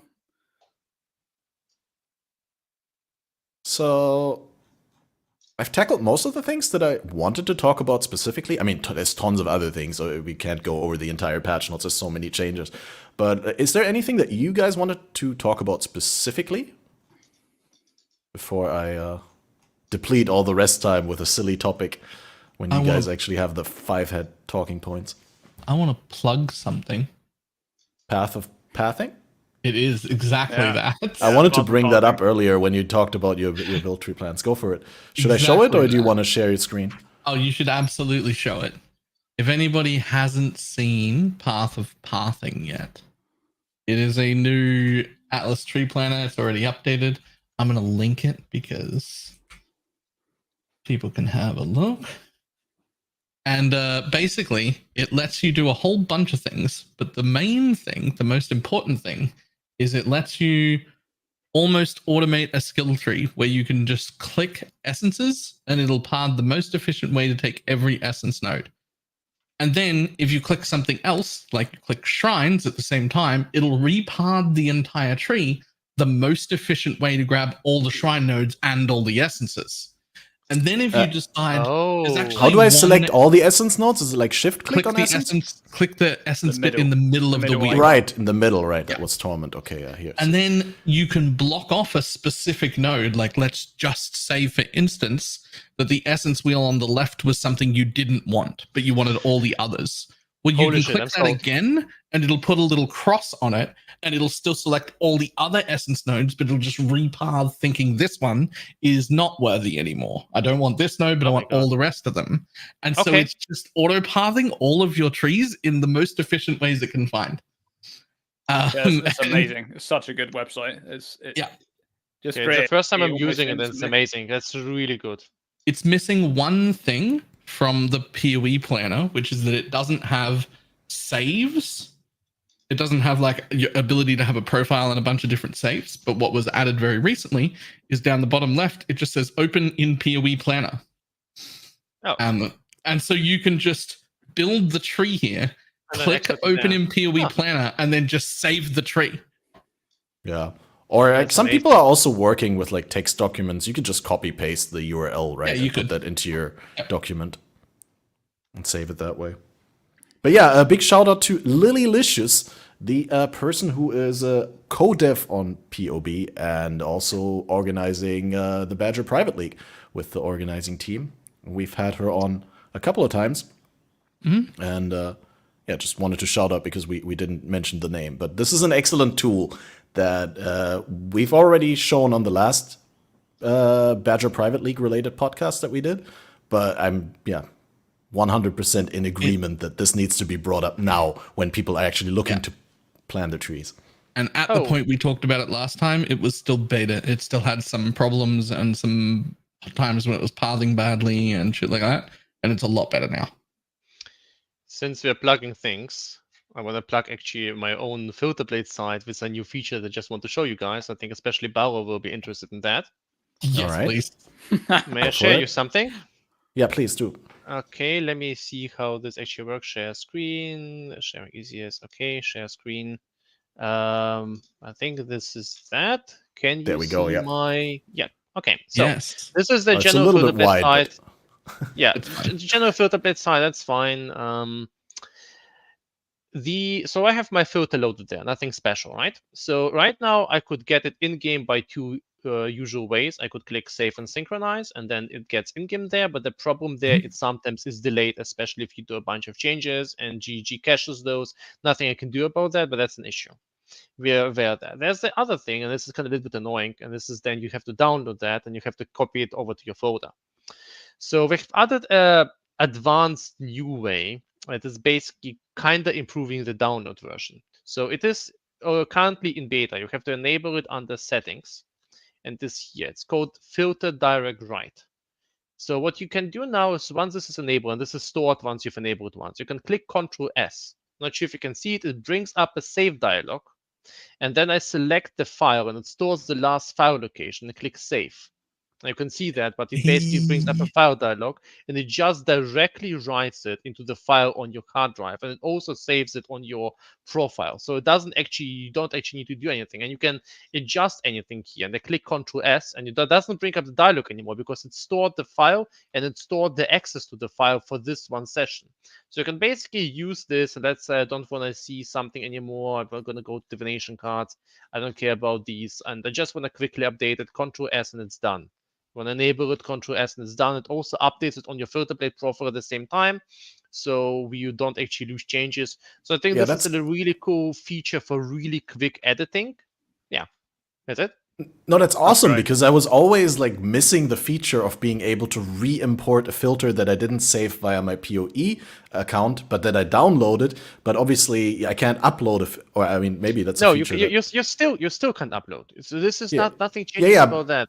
But it does what I wanted to accomplish with the upload, which is taking a filter that I made on your website exclusively and download it because it's faster than to do it via the thing. Yeah. But now I can re-edit that filter when reopening the site after having opened other filters and all that, because I can get to the exact state that I had that filter at before saving it. And I've always wanted to, which for obvious reasons is not possible, right, to upload my own filter there and then edit an existing filter, but that would have also only ever worked with filters that were made by Filterblade. Like, it couldn't understand my own filter that I wrote from scratch. I don't think people do that still. It's not that it can't understand it. The problem is you can't map it to the customizer, and we can't basically figure out what kind of things have you changed in your filter so that we can basically have this sort of version preservation. There's like a lot of how for Filterblade is basically the logic. How do you keep user filters updated while allowing them to have their own preferences? This is a very, very complex question, and I'm just not going to spend time on that. But this is basically why a lot of limitations exist. And also, there's also some other small things that you see, like there's now icons for items, not for all of them, but there's like small, cool little improvements and features which we've been working on.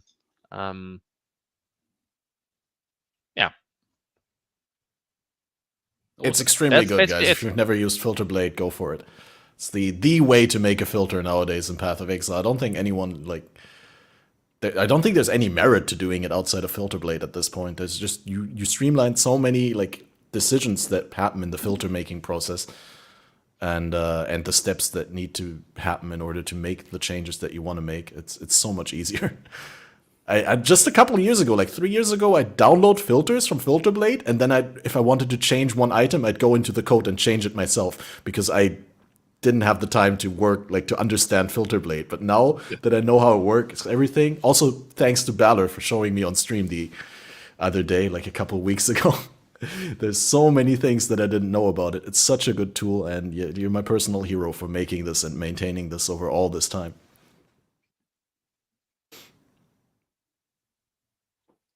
Awesome. Well, any other talking points that you guys wanted to bring up? How you guys stand on boss loot not being obtainable through stacked decks anymore, but you can still get it from farming area-specific div card drops, and there's still pretty much Valdo's keys for every boss drop in the game. Do you think those should also be removed? Well, yes, but it's too late for that. And on top of that, if you would actually change that, would make a lot of the global drops kind of problematic. Also, if you look at the stats of how many items are actually Valdo items, I think like 10% or something. So I don't see it as a huge deal. But overall, I think it is a really, really good change. First of all, this preserves the value of boss drops. In general, I think this is just something I perfectly agree on. This is one of the things that should have happened a long time ago. Yeah, that's a great change. I also don't think Valdo's maps should exist at all, but that ship sailed, so people are paid for those. We can't get rid of them. Oh No yeah, point the in- Valdos. I actually meant the reliquary keys. For some reason, I said Valdos keys, but yeah, both the same culprit in that scenario. Yeah, it's too late now. Those have been paid for. People paid a lot of money for them. They put them in. Feels Well, like people paid money for diff cards as well, but like when GGG doesn't want the diff card to continue in the game, they just remove it and give them a new diff card to make. But I guess with the Valdos maps is a little bit more involved process. I'm kind of on the fence about the Valdos maps though. Like the reliquary keys are sort of like different thing entirely. You just open a key and you get an item. That's kind of boring.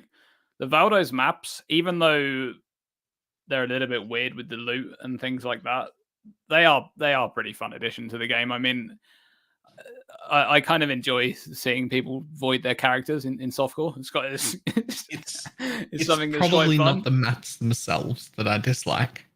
It's that you can build a character strong enough to guarantee you're able to do them, and then just print multiple Mage Bloods, multiple Headhunters, just back to back to back to back to back. You can just build characters that have a 0% chance of death.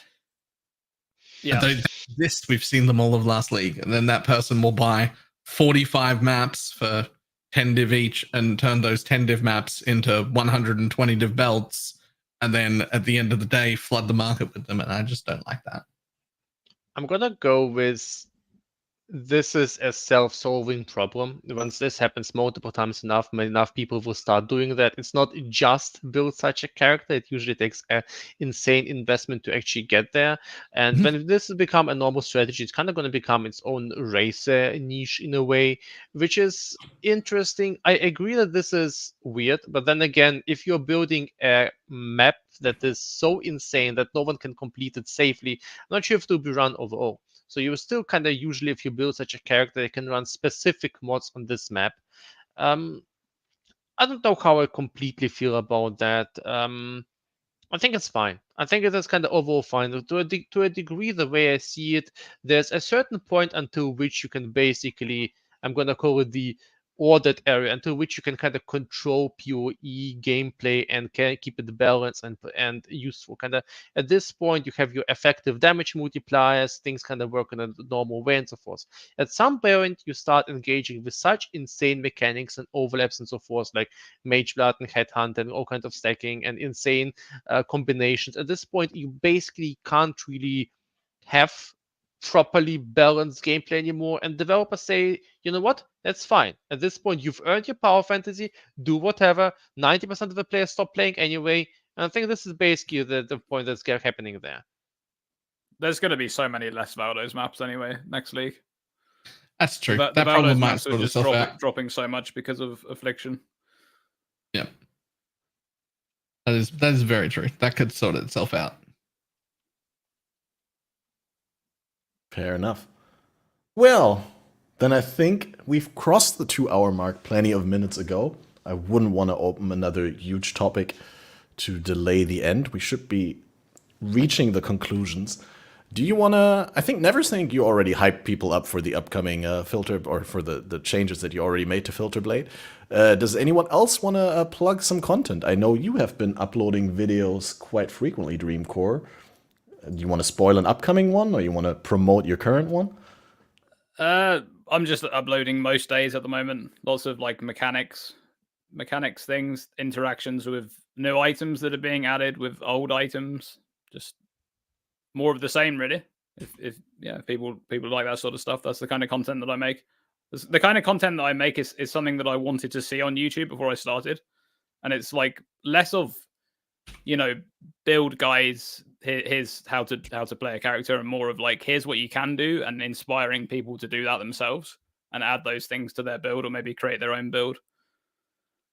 So if you like that sort of stuff, that's what I do over on my I YouTube specifically channel. Like the idea of like your breakdowns of other people's race characters or race runs. That's always something that I felt there was a need to do that, and I thought, hey, maybe I'll do that, but then I'm not as much into the game as you are. Like I don't have the same level of understanding, and I'm a little bit have a different focus. So for me, it was too far away. But I'm glad you're doing it and that it works so well. Yeah, I think there's a lot of like little details that get missed in those builds that you know, because people often a lot of the time those people are not making full build guides. Like in the case of Quinn, for example, when he cleared 7 out of 7 this league, he didn't really have like a full build guide, and a lot of the small things that he was doing, like, you know, his bandit choice, for example, which was really important for his build, is lost in translation when people are just looking at the build. So it's a fun thing to do. Just Great. to point it out, I really appreciate your videos. Same with the videos from Sir Gog. You two are basically my favorite go-to PoE content creators, because I feel like you are providing these really valuable insights and analysis of the upcoming features and of new tech and of meta. So yeah, thank you so much. Those are awesome. I appreciate that. Yeah, Sir Gog was actually inspiration for a lot of my videos when he did the unique series, like where he looked through endgame uniques and talked about those. That's a big inspiration for that. That's basically what I wanted to see more of that on YouTube, you know, with all the new uniques and new mechanics coming out. Oh, that's awesome. Yeah. Well, great. Valor, what is your next video? Put you on the spot there. We've got Poison SRS is good, which I'm putting out is actually better. If anything, it's been buffed, which I'm putting out tonight, but it won't be a full build guide until Wednesday. I actually joined the PoE Vault team, so I'm going to be making written guides there. So I'm also taking over the written guide, which Gazzy didn't have to give up at all. He was just nice enough to be like, well, you should take that, so at least you've got one to start with that's fully done. So thanks, Gazzy. Fantastic. Very helpful, because I'm learning the back end and I don't know what the fuck I'm doing with it. So to be fair, Gazzy probably has all his hands full with the amount of guides he's putting out, so he can give up one that I just have to edit first gives me also a full one to look at when I'm writing new guides. That's going to help so much. Yeah, template. So there'll be a full build guide for Poison SRS again on Wednesday, I think. But it's better than it was. So fantastic. I thought it had been nerfed until Path of Building updated, and I got to play with it and make some changes and then be like, hang on, I've got more damage now. Wait, without wanting to delay too much, but like what the melee damage multiplier on the SOS falling away doesn't affect the poison, or it does? Oh no, it does. It lost 38% more damage because of that. But then the necro buffs are so good that it makes up for more than what was lost. Yes. Unholy Might. Crazy. Well, it's a little bit of a knock-on effect. Unholy Might works 50% of it ends up converting 50% of the minions. So you get a large chunk of extra chaos because now half of their base damage matters when it didn't before. It gives Wither for free, so now we can change weapons. That weapon gives you 60% chance to poison now, so now we can change jewels, and there's this like knock-on effect of, I gain 20% damage from this node, and then 6% more from changing this, and then 6% more from that jewel, and 8% more from this, and there was just this knock-on effect that ended up stronger. And we're like, all right, cool, we're good, let's go. Sounds awesome. Well, I'm looking forward to that. Then there's another thing coming up on Wednesday, not only your guide, but on Wednesday night in our usual time slot at 11 p.m. GMT, if I'm not mistaken. But the Linktree/Fated podcast should be updated. There should be a countdown timer. We will be talking with Snap. Snap's coming back to give us some League starter ideas and some strats and all that, and we'll be joined by Subtractum, first time appearance, so that's going to be great, because those are, just like today, to people who are very analytically minded, very numbers driven, and have both invested countless of hours into theory crafting, build starters, and League start plans. So yeah, very much looking forward to pick their brains. And well, that's it. That's all we got for you today. So hope you had a wonderful time watching the podcast. If you want to watch it in full, you can always rewind on YouTube. It can also be found on Spotify and a number of other podcast platforms. And that's yeah, I announced the next one. Anyone want to have the last word before, while I find the outro thing? Yeah, well, I'll take it. Thank you so much for inviting. It's been really fun. I'm really surprised how excited I am for this league.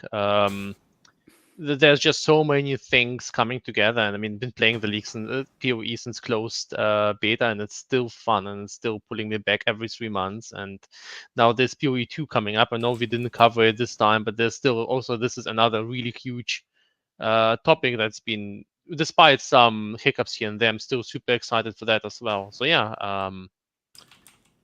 I would definitely hope. I think it'll be an awesome league. Thank you so much. Yeah, big shout out to GGG again, because we really feel like they gotten this back on track. There was some things that I really didn't like about the past leagues, or generally like the amount of changes that came, but I feel like this league, so many changes are spot on exactly what the game needs. And even, I say that almost every league, but even without a new league, I'd be super excited to just play Affliction again with all the endgame changes and like additional trees and all that. This time it's true for real. But yeah, bye guys. See you on Wednesday, and good luck. If we don't see you, then good luck with the league start, and definitely follow NeverSink, Dreamcore, Balor for the contents. Bye-bye. I know a lot of people want to send blankets or water.